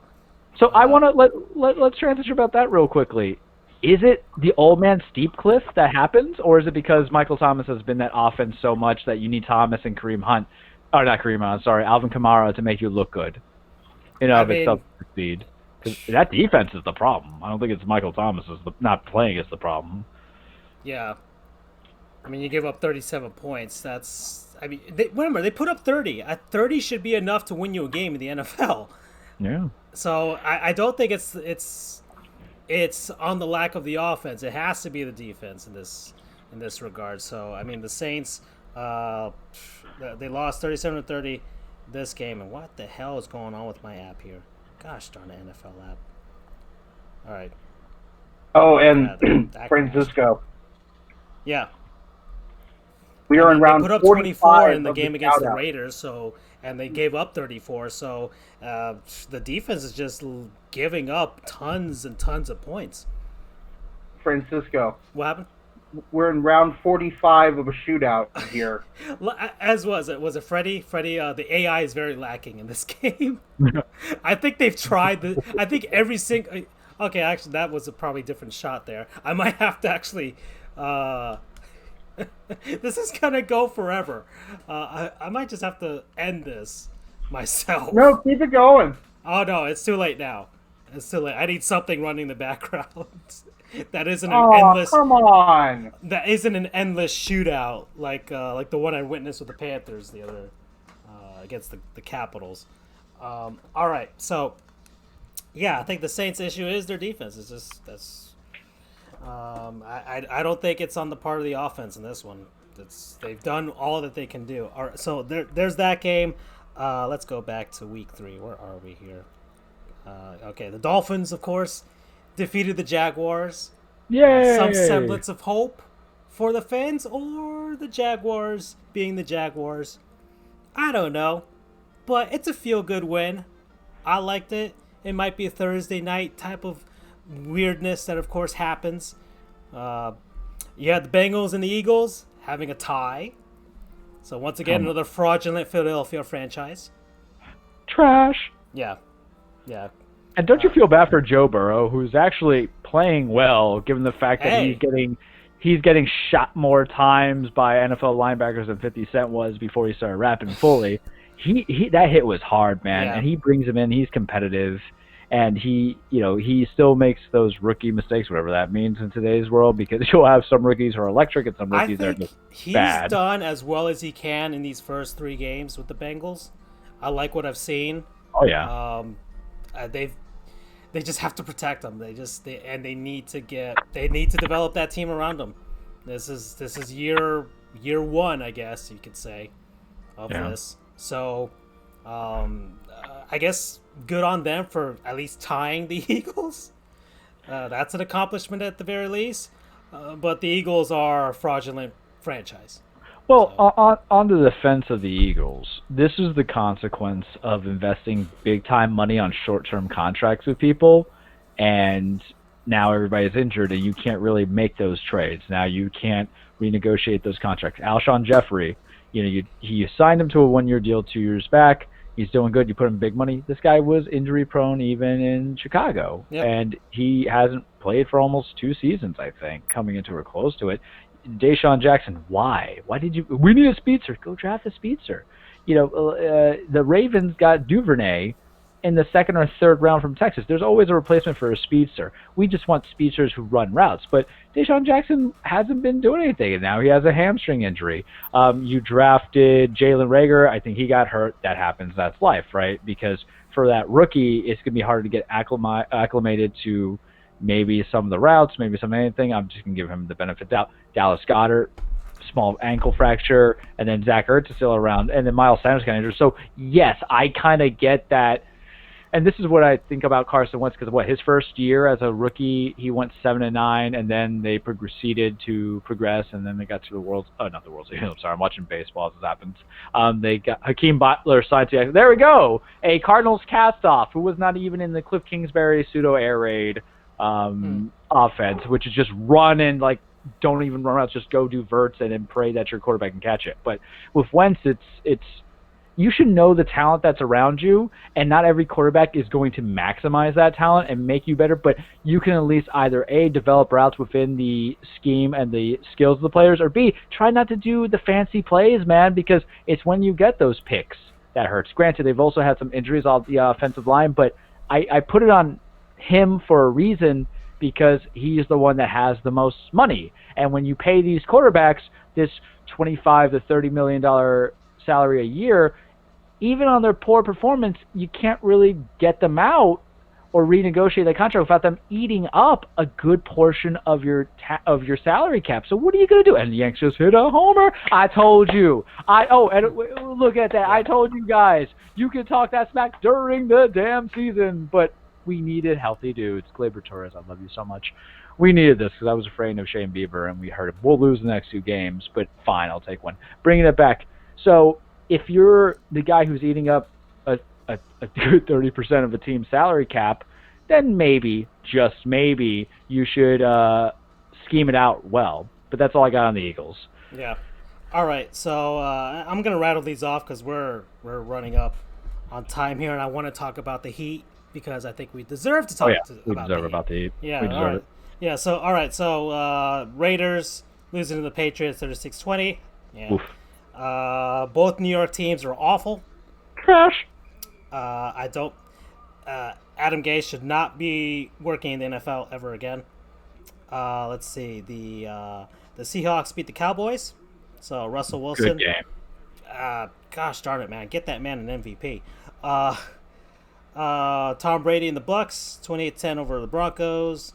The Lions actually win a game, so they beat the Cardinals. Last minute field goal.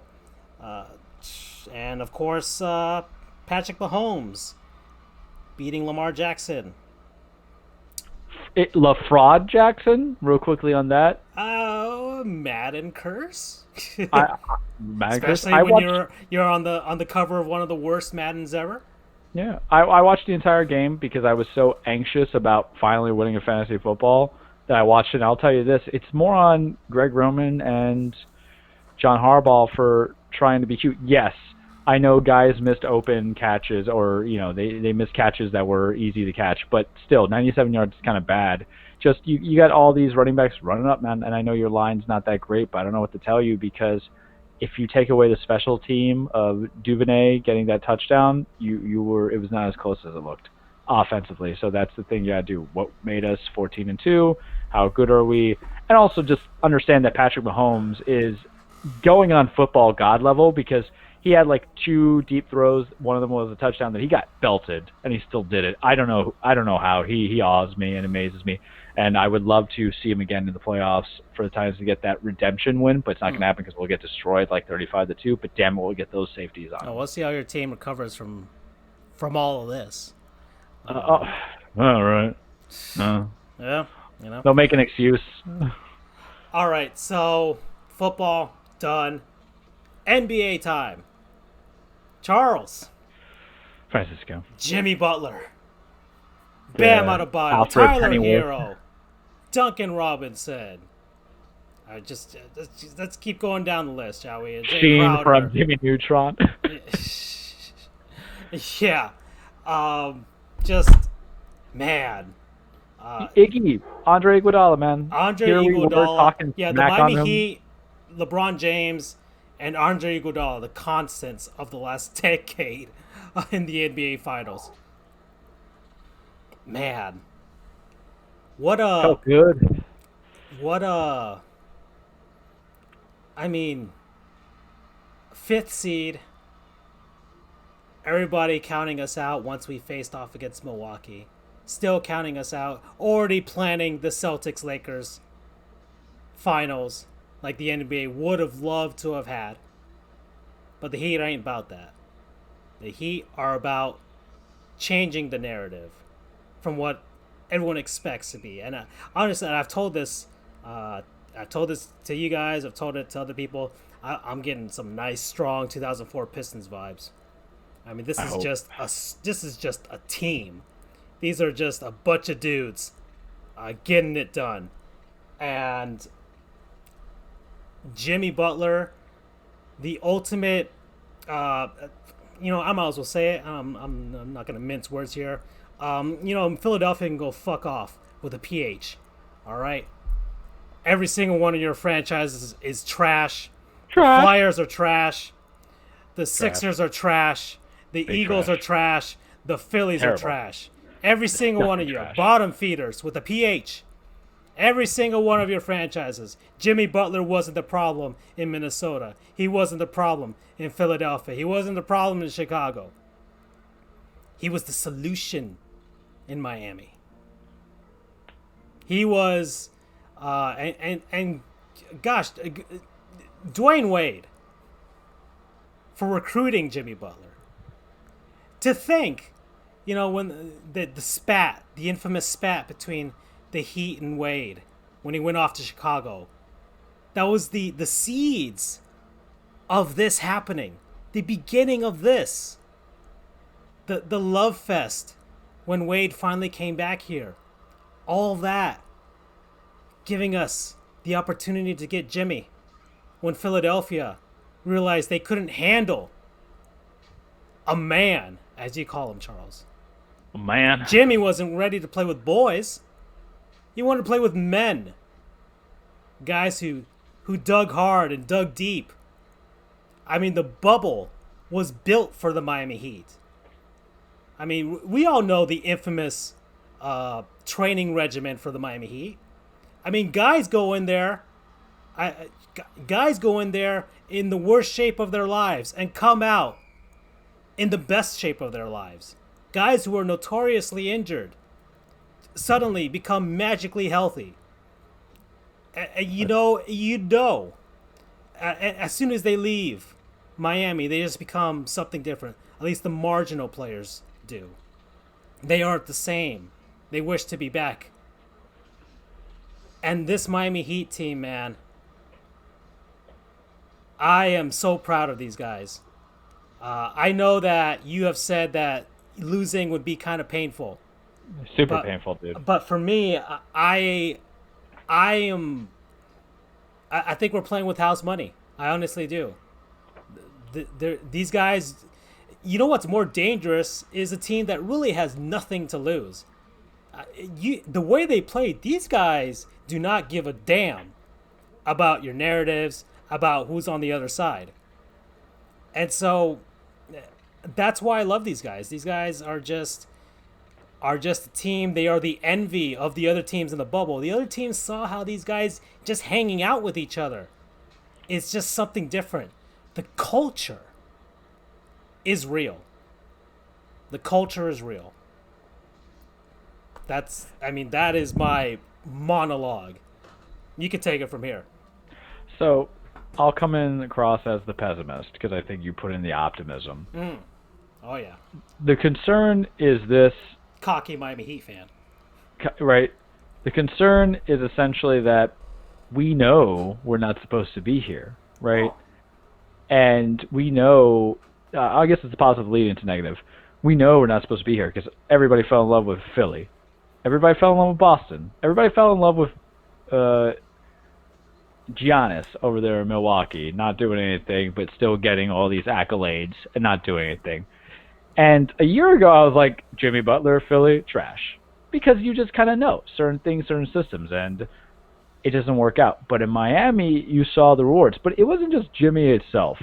It was literally the team effort. Putting Goran into the bench for the majority of the season and then putting him in as a starter. Poor Kendrick Nunn. I don't know what he did. The low-key maintenance program. Yeah, I don't know what he did to piss him off, to piss off Spo, but this was the right choice. His play in the bubble games was not up to snuff. But everybody's going to have certain things. But that's a smart coach who says, I'm not going to take the whole of the team just to validate a rookie's feelings. Because a lot of other coaches, I feel, do that. They shield, they hide. That's where the Sixers were doing, man. That's what Minnie was doing when they had Karl Anthony Towns and Andrew Wiggins and all these other things. They weren't going to acknowledge a team because they want to have the superstar. But as I think this would be a Pat Riley mantra, why do I want a superstar when all the stars light up the night? And that's what he's built you. Pat, I swear to God, you're allowed to steal that. But just do it and acknowledge our show. One time, come on, because that was so good, even I got chills from it. But we have built very good, solid teams where they're not really – there might be some players who are great, Jimmy. Even Goran, I'm going to say he's great because he's been playing lights out. But there's other guys who are very good. There's no one who's on that team that's very bad and very concerning. And then we look at the Lakers, aside from Anthony Davis and LeBron James, there's a lot of very bad there. Kyle Kuzma is your third best scorer, but he has not scored more than 11 points in the playoffs. JaVale McGee is JaVale McGee, so there's going to be a lot of fouls coming in, and he's going to miss them free throws and brick it out every now and then. Dwight Howard, same thing. Even though I like me some Dwight, I like that he's got a little bit of redemption arc going back to um, LA and doing something. But besides that, Alex Caruso, man, Tyler Hero begs to go get guarded by Alex Caruso. Tucker Robinson, who has the highest 3-point shot percentage in the league going into the finals, begs to go against Alex Caruso. Who else you got? So that's the upside. That's the positivity. I'm like, maybe we could do it, right? Like the little memes naming out this, that, Heat in 5, right? But then we get to negative reality. The concern is this. The same answer that I would say to the Lakers, the same answer that I would give to the Heat. Is the spotlight too big? Is there concerns? We don't have anybody on this team that can kind of calm us out of the storm of being in the finals as a player. Now, we know we got Spo, and hell, we got Pat. But who are we going to have there to be on the floor? This is the furthest Jimmy's gone. This is the furthest Goran's gone. Tyler, Duncan, Bam. Yeah.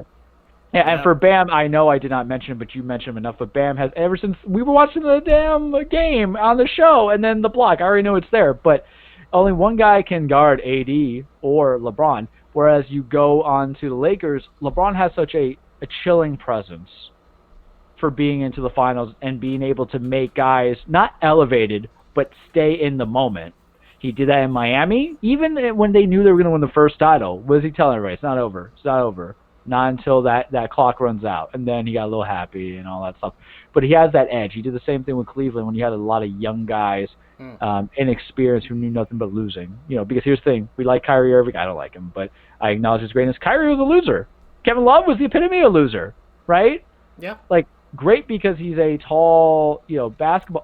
He was basically the progeny of what. Remember that the last of the Cavs team, they almost pulled out game 1 when they shouldn't have even gotten near to winning that victory. It was only just J.R. Smith being J.R. Smith that kind of ruined things for them towards the end. Yeah, but they almost pulled off that, the token 1 victory in a finals where they didn't win a game, and they shouldn't have won a game, but they almost won a game. And that was LeBron. Yeah, and that's the whole thing. And we talked about it many, many shows ago, so I can't give it to it. But the importance of a veteran player on a young team is, in a game of runs, you want to tell them when to stop and when to keep going. And LeBron has that laser focus. The memes, listen, memes are a basis of life because it's an acknowledgement. And one of my favorite ones during the quarantine is, next time I see my barber, he needs to have this intensity. It's LeBron in the finals with that kind of intensity because it's laser focused. Davis has been playing fantastic. Frank Vogel is a good coach. He had a short stretch in Orlando because Orlando's a badly run organization. Now they got some consistency going on, but they were kind of like limping anyway to the playoffs, getting into the bubble anyhow. So that's my thought process on there. But it's frightening because you're so close. And I think why it would hit me hard is because I feel this team can beat them if the matchups are well. Because, okay, Bam, I think Bam would get AD, obviously. I think Jimmy, being a man, unlike Giannis, who's just I'm going to follow who my coach tells me. There's a big height differential, but Jimmy's going to be on LeBron. And then, Iggy's going to come in. Granted, I don't know. He's a little bit slower on that step. I wouldn't necessarily want him on LeBron, but I think you need him on LeBron a little bit to understand he'll get some different looks from both guys, yeah. Yeah, the stop passing. And Jay Crowder has actually, been playing out very well in these last couple of games, so maybe he can kind of get, as long as he doesn't get outpowered. How you want to beat LeBron? Let him shoot the threes. Don't let him try to get on the fast break, and don't let him get like the easy twos up in the post because he'll eat you up. But then, how does our bench compare to Lakers? It's 10 times better. And Spo. Here's the thing about Spo: nothing's set in stone. So he will play with those minutes to put Goran leading the bench, take Goran out, and then you might have Hero, who has earned. My concern about a hot shot 20-year-old is he's a hot shot 20-year-old. So for every time you go 7 of 13 at the 3, you might go 4 of 16, right? I would hope that Spo would learn to reel that in at some point. Yeah. So and for the most part, they have throughout this playoff run. And all I want it to be is, if we're going to lose, let it be competitive. But when you feel that in your heart of heart, this isn't like Colorado Rockies versus the Red Sox. When you knew it was just over, right? No one was like, let's go Rockies. It was the Rockies fans. that felt that way, but no one did. I think that was their second World Series that they got after they broke the curse. I don't remember the year, '07. but it was a sweep.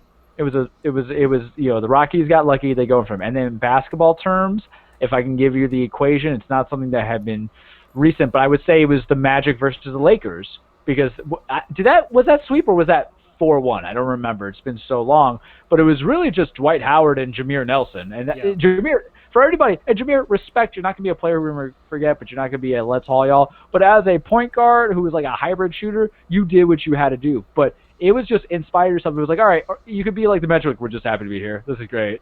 Thanks, guys. For us, it's like, if you think about the matchups, if you think about the coaching, Vogel's also very smart. There's a lot of history there. And even though LeBron says, I'm not going to take this personally, we as Heat fans are taking it personally upon the nth degree, because wouldn't it feel good? You left us, and we know why you left us, because we didn't want to spend more money. We tried to serenade you with Shabazz Napier. That was a bad move. We told you how we had a plan, but then Dwayne was like, if I don't get paid, I'm out. And then I don't think they meshed well with Bosch, and Bosch, was kind of like whistleblowing a little bit, like, LeBron's very mean to me. And we're like, LeBron, be nice. We didn't give you the power that maybe you saw. I don't know. I think he's one of the best generational players out there. And I'll tell you right now, you can say Jordan all you want. This is the 10th final. And if you win another ring with a third different team being the catalyst and not a seat warmer, man, that says something. Yeah. Because you needed Phil Jackson, and I'm saying it for both the Kobe and for the Jordan, because it's always Jordan then Kobe for a lot of people, but yet nowhere do we get any Tim Duncan love. Makes no sense to me. But the one thing we would say about Jordan, aside from the Doug Collins time, he always had the same coach coaching him to the finals and winning. Same thing with Kobe. Always had the same coach go to the finals.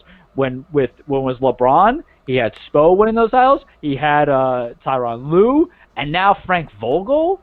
Does Frank Vogel speak to you as one of the best, if not the best, NBA coach out there? No. Great as a defensive tactician, but they hired Jason Kidd because they were planning on firing him mid-season, so let's get somebody in there for LeBron. Did Tyronn Lue make you feel good? No, because they fired David Blatt, because David Blatt's like, I don't like this guy. I came from, playing or coaching basketball in Israel or whatever it is in Europe, like whatever. I'm trying to get into it. We don't deal with superstars. We just average dudes. So we get Tyronn Lue, like, I'm a former player. What's up?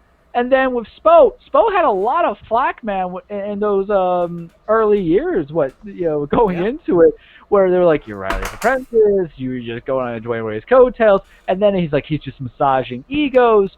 But the reason why you want the Heat to win, so yeah, that's my blurb on LeBron. To win a third title, leading it with all the coaches and all the teams, because he's always seemed, aside from the Heat days, he's always hampered and less of talent. Even when he won with the Cavs, I say they weren't as talented as the Heat team were, because Kyrie by himself couldn't lead a team to a playoffs. Kevin Love could not lead himself to a playoffs. Bosch did with Toronto. Wade won a title. Granted, we had Shaq, but he could still lead you to the playoffs. But, that was the most talented player. But for me, you want the Heat to win, and I know I'm stealing my time, but there's an emphasis on it.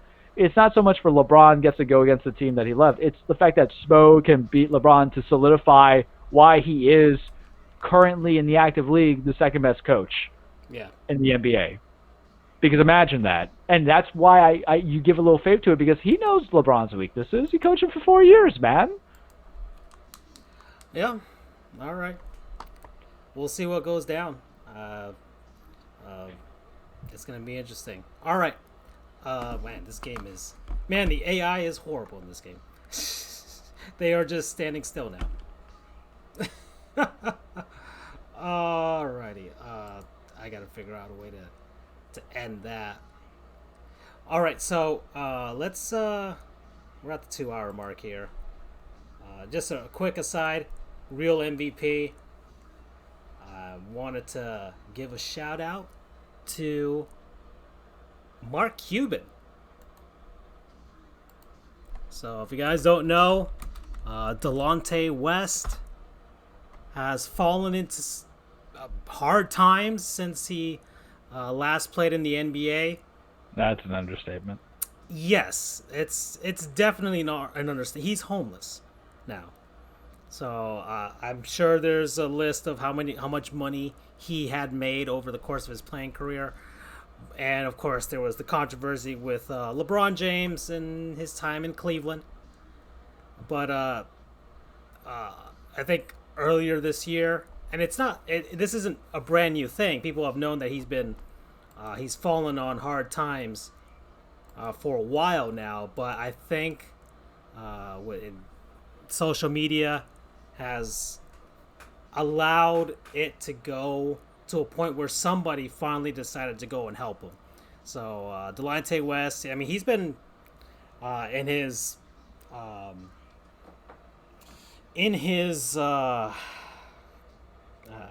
guess downward spiral, has traveled from place to place, and he's consistently losing his money. He does have a mental health issue, and I think that exacerbates the issues with drugs that he's having. So He's also bipolar, yeah, right? he was diagnosed bipolar while he was playing in the NBA, and he has refused to seek help for it or to maintain himself. But finally, Mark Cuban just rolled up to a gas station somewhere in Dallas, Fort Worth area, and picked him up and took him to enter him into rehab. I think the NBA Players Association, I think some former teammates are also going to try and chip in and help him. I know that he had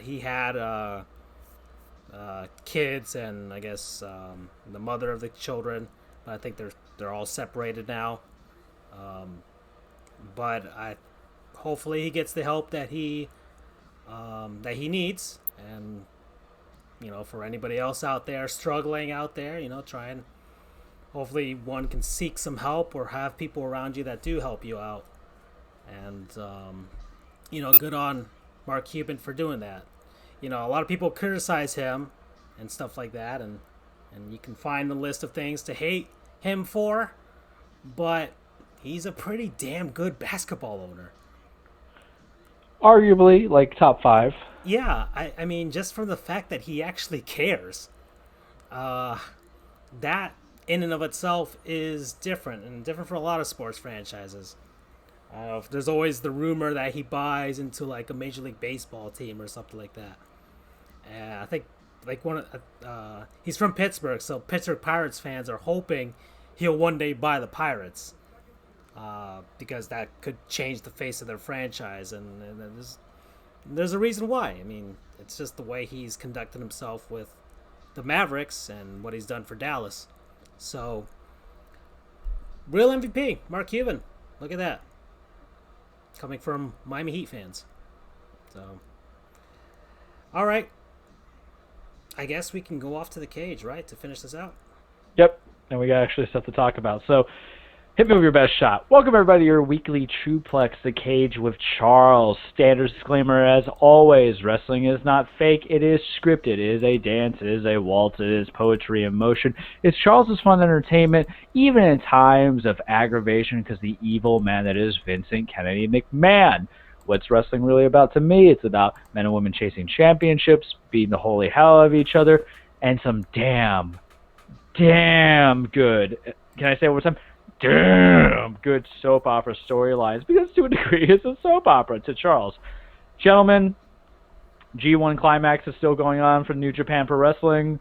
I really hope Toru Yano wins, because he's basically a comedy caricature in wrestling, and I love him. I love him. He won the King of Pro Wrestling tournament with that little title that he has. He faced Hiroshi Tanahashi with like a blindfold on. It's basically looking at a Benny Hill skit. Shout out to him. I'm speeding it up because not a lot of stuff has happened yet wrestling except for WWE. AEW, Cody's back. He's got black hair. They're building up into it. We talked about being the elite. I watched a new one today. Not as funny, but it's okay. The Dark Order still makes me appreciative. There's going to be a mystery opponent tomorrow against Jon Moxley on Dynamite because Lance Archer has the Rona, so they're not going to have his title shot on there. Wrestling's weird because in Florida, which is both where AEW and WWE are doing things, we're in full phase 3. So we are on the strong possibility that if Vince McMahon and Tony Khan do not put in some standards of procedures of how to deal with this and interaction of their talent, everybody and their mother is going to get sick, as performers, and Charles is not going to be having any new wrestling, and we're all going to be stuck watching old 1990s WWE Raw Attitude Era, and then AEW is just going to be thrown to the winds because that would kill them. I'll tell you that right now. If you do not have, and I know I'm going a little bit offbeat than I usually go, but that hit me of the reality of the world today. To be AEW, to be a year in, trying to celebrate your year anniversary by making big title shots for John Moxley versus Lance Archer, and then imagine if that outbreak is mega and you're not putting into the idea that talent works for us and that we are subservient to TNT and TBS and Turner Corporation, and what those consequences might be for us. What happens with a typical network show, even if you sign a contract, if you have low consecutive ratings, you get canceled, right? That's always the concern for shows like Community. Barely could survive, and they had to go to the networks. That could be that too. There's no guarantees. They make their money through the advertisement routine. And now, you know what? Now sports is over, gentlemen. Now there's no NBA basketball to advertise AEW wrestling to people. So if you couldn't latch on to anybody, then it's not gonna help you. And the then most you'll get is the playoffs for MLB because TBS has some games. Yeah, but I don't know if they would cross promote it that way. But maybe you get it. Maybe. I mean, I like wrestling and I like baseball, so maybe that kind of demographic does watch it. Wrestling, all intents and disclaimers, doesn't have a particular kind of person. It's not NASCAR. When I think NASCAR, I think of people with blue overalls that after a couple of Jack Daniels thinks their sister's attractive. That's me on NASCAR. And granted, I know that's a stereotype and everything, but NASCAR never appealed to me. With wrestling, we're just kind of weird people. We either like sweaty men in leotards or scantily clad women. It's okay. That could be anybody, right? It's 2020. Let's just live with that. Yeah. But you imagine what those consequences would be. And also, I mean, Ring of Honor, Japan has handled it well enough to now they're even doing live events. Vince would muck it up because his Thunderdome contract over the Melee Arena is expiring. So what? And then with AEW, you're doing it at Jacksonville, but you've had positive tests, and now it's kind of affected a little bit because you postponed a AEW Heavyweight Championship match by several weeks. And that's one. It's building the star Lance Archer, so I really hope the Murder Hawk does not, and I love his name, but I really hope the Murder Hawk does not lose that momentum and his storyline push. But then who else could contract it, right? Because what if it's your champions who contract it? The big draw of the Wednesday Night War is NXT is upping its game by having more title defenses because they don't have a lot of pay-per-views. They got one next week. We're going to see what the build is in there. Maybe I'll talk about that briefly. And then AEW doesn't have a lot of pay-per-views set up. So imagine trying to watch a wrestling show where, yes, you get some good drama for non-titles, matches and non-title feuds, but if everybody's kind of sick, and here's the thing, it's not as if you get corona and then you're gone for one taping or one episode. It could have lasting effects. You have to be quarantined. So it's not even really the 2 weeks. As a talent, they might be gone for 3 weeks to a month. And so what, right? What does that do? What does that do for your storylines? What does that do for the health of the performers? Because we talked about it in football. It's only a matter of time that these wrestlers who've been doing it excessively might hurt themselves. So question on that, yes, I see the Jimmy Uso background. We're going to talk about that in a second for sure. But that's my thought process on AEW. It's a slow burn, as what happens every time you have the pay-per-views happened. So they're going to build into it, and we'll see what the storylines are there. I don't know what you're doing, Jericho. I really wish you had a little bit more of an idea, but it's kind of tough. Match the highlight for Dynamite for last week, Eddie Kingston versus John Moxley, put together last minute. Was pretty good. Moxley wins by choking out Eddie Kingston. Eddie Kingston, big ups to you, man. I love your whole mentality, and I like the fact that you're with AEW and getting the spotlight that you originally deserved. Indie guy, was on Impact, was the manager for LAX, which also has Santana Ortiz over there in AEW now. You got to get going when the going's good, right? So big news. That's my typical other stuff wrestling. Clash of Champions was this weekend, gentlemen. Pay-per-view had on paper, it looked like a good card, but, Vince has a tendency of screwing up. Plus, there was some matches that they had to take off because there were some people are sick, as Vince says it. At least AEW has the testicular fortitude, as Mick Foley would say, to acknowledge coronavirus and say that there's corona. Vince will just have guys like Bobby Roode came back from Raw last night. He was like, I've been sitting on my couch for 7 months. He looks at Bobby, you got to get back in shape, bud. I don't know what happened. You look good, but you don't look like Bobby. Maybe it's because I haven't seen you in a long time. But at least acknowledge it as a humanity because we understand escapism, but don't insult my intelligence. It's not even insulting my intelligence. Don't insult my sensibilities.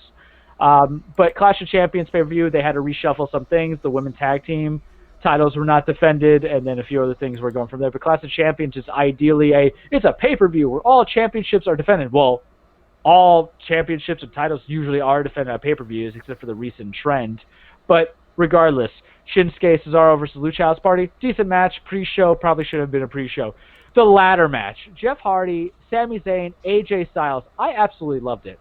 The long building storyline was Sami Zayn had to relinquish his Intercontinental Championship that he won prior to WrestleMania, that he'd successfully defended WrestleMania, and had to relinquish it because of the Rona. AJ Styles won it in the tournament, and then Jeff Hardy beat him, so they kept that feud going around. And this reminds me of Shawn Michaels and Razor Ramon when they were unifying the Intercontinental title because they had a very similar storyline, no COVID concerns there, and it ended in a ladder match. So it's a good homage. It's a triple threat. You had 3 excellent talents that came into it, and you had some crazy stunts. Jeff Hardy, Team Extreme, still doing it, basically wants to die for me by doing these stunts where he's doing swanton bombs off of ladders onto the table. And Jeff, me being a pleaser and people person, I'm willing for you to do that as I'm entertained. Because he's not always my cup of tea, but damn it, man, you got me going. I was appreciative of it. But Sami Zayn won the title, guys, and I loved it. What did Sami Zayn do? The great liberator, the man who's underrated. I'm glad that he's getting back in traction with his storyline. He brought 2 handcuffs out, handcuffed a mini ladder to Jeff Hardy's earlobe, because he had a gauge and there was a hole there. So he literally handcuffed it. It was the craziest thing I could have seen because I'm like, oh man, he's not coming in. And then he handcuffs himself to AJ Styles. So if AJ was to climb the ladder, Sammy would weigh him down. And it ends with goofy ass Jeff Hardy coming in and hitting AJ and Sammy with his earlobe connected ladder to them. And then as AJ's trying to fend off getting hit by it, Sammy brings out the keys, uncuffs himself from AJ, and then gets the title belts. I loved it. It's not even schmoozy. It's just wrestling's not sometimes just a physical component. It is a intelligence base. You can have this whole idea that your wrestler could be smarter than the average bear, especially if he knows the surroundings. I adored it. I love that match. It was almost match of the night. Let me get to the match tonight, but let me talk about a few other things there. Oscar versus Zelina Vega, it was okay. Bobby Lashley versus Apollo Crews, okay. Street Profits versus Angel Garza and Andrade, it botched because Angel Garza hurt his calf in the match, or might have hurt his hip. They haven't gone the MRI yet, but Street Profits retained, kind of ready for them to lose the title. Bayley was supposed to go against Nikki Cross. Nikki is not clear to compete, which means probably Rona, so Asuka came in, but it ended in disqualification, so Sasha Banks is back. She's been getting the hell beat out of her by Bayley. It's been a compelling storyline, and it might actually be the main event for Hell in a Cell in October. And if they do it, I think it's the right move. Drew McIntyre versus Randy Orton, an ambulance match. I like the match. I like the ending to a degree. I don't think it made Drew look strong. Why? Because Randy's whole thing is he paid for his sins, basically. Because Big Show came out and interfered. Shawn Michaels came out, sweet chin music him. Christian came out and beat up Randy a little bit.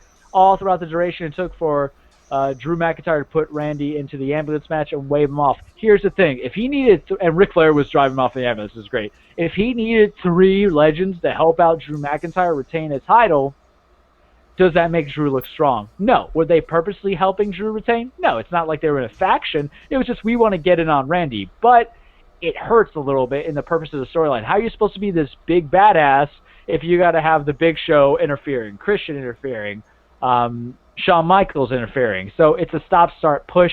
It's going to end soon. I think they're going to meet Hell in a Cell. I think Randy retains. I don't see the purpose of that. Drew's got to lose. It's okay.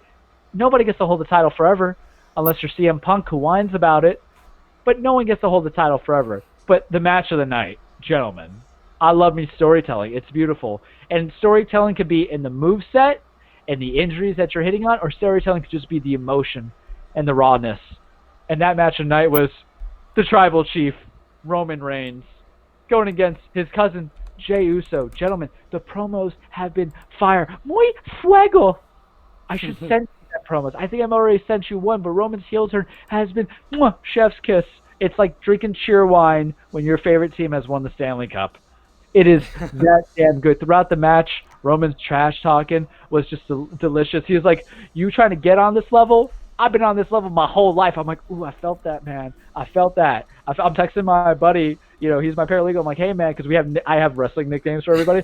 You call me the Tribal Chief. I was like, "Shut the hell up, Charles." But he's the one, the only original Are you DC. seeing this video on the screen?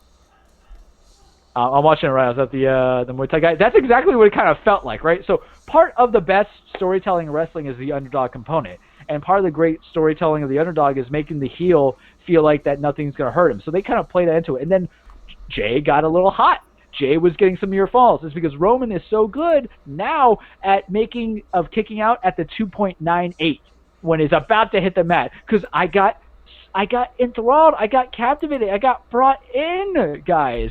Because there was a moment that I thought Jay had it, I popped a little bit, and then Roman's just beating the holy hell out of him. And there's a point where Jay hit the Uso splash on him.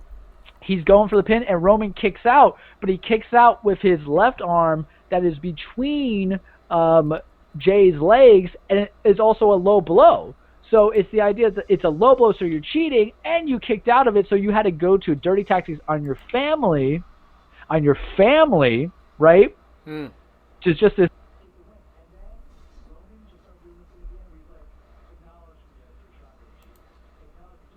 He feared him. He's like, acknowledge me, keep acknowledging me, and he wouldn't do it. And then what happens? Jimmy's twin brother comes out, and he's like, he wants to throw in the towel. He's like, don't do it. And he's like, acknowledge me. And he's like, all right, Jimmy, his brother's like, you're the chief. And Jay's like, don't do it, man. He's a punk. Don't do it. Don't throw in the towel. He can't win. He's getting that, custard last stand kind of sensation. John Marston, Red Dead Redemption kind of sensation. He's like, I'll go down that. But Roman refuses to pin him, but he'll beat him because his whole thing is you're going to earn that payday. You can get that ass whooping I'm going to give you, and you're going to acknowledge me as your chief. The trash talking was just beautiful because as a technical match, the wrestling was average, but I was so enthralled. And that little lei, the flowers on his thing, I loved it because now he's a tribal chief. I'm like, it was so good. It's the match that you show people because I can give you a match of pure hard hitting. It's the match I can give you that is pure technical wrestling. Daniel Bryan versus anybody really, Samoa Joe. And then you get the matches that's just storytelling and emotion, and it's that match. And it reminds me of Bret Hart versus Owen Hart. I mentioned that in the last show, where if they do this right, it feels that kind of way. BU says the NHA audio is playing over me. Sorry, buddy. Yeah, something happened. I'm lowering it completely now. I mean, it's okay. I was just kind of, wet dreaming about wrestling. That's my late night podcast segment, gentlemen. But I loved it personally. I thought it was good. It was a great match. The pay-per-view was good, and I'm excited what they do with Roman from here. Are you going to continue with The Fiend, or are you going to give Jay one last stand against his cousin? Because I'm invested for another month, only one more month, and then we'll redo it. But that's what I got for you guys this week in the cage. Alrighty then. I think we covered pretty much everything, so I don't have anything more to say. Thanks, BU and Freddie, for joining us. Andrew, are you still alive? Are you back there? I don't even know anymore. He might have gone. He disappeared. All right. He's still drunk on that cheer wine. Yeah, he's probably buying a Lightning jersey at the moment. Well, either way, I'm signing off, everybody. We'll see you guys next week. Hopefully, the Marlins, Rays, and Yankees all make it to the next round. Hopefully. All right. Adios. Yankees up 8-2. Bye-bye. Take care.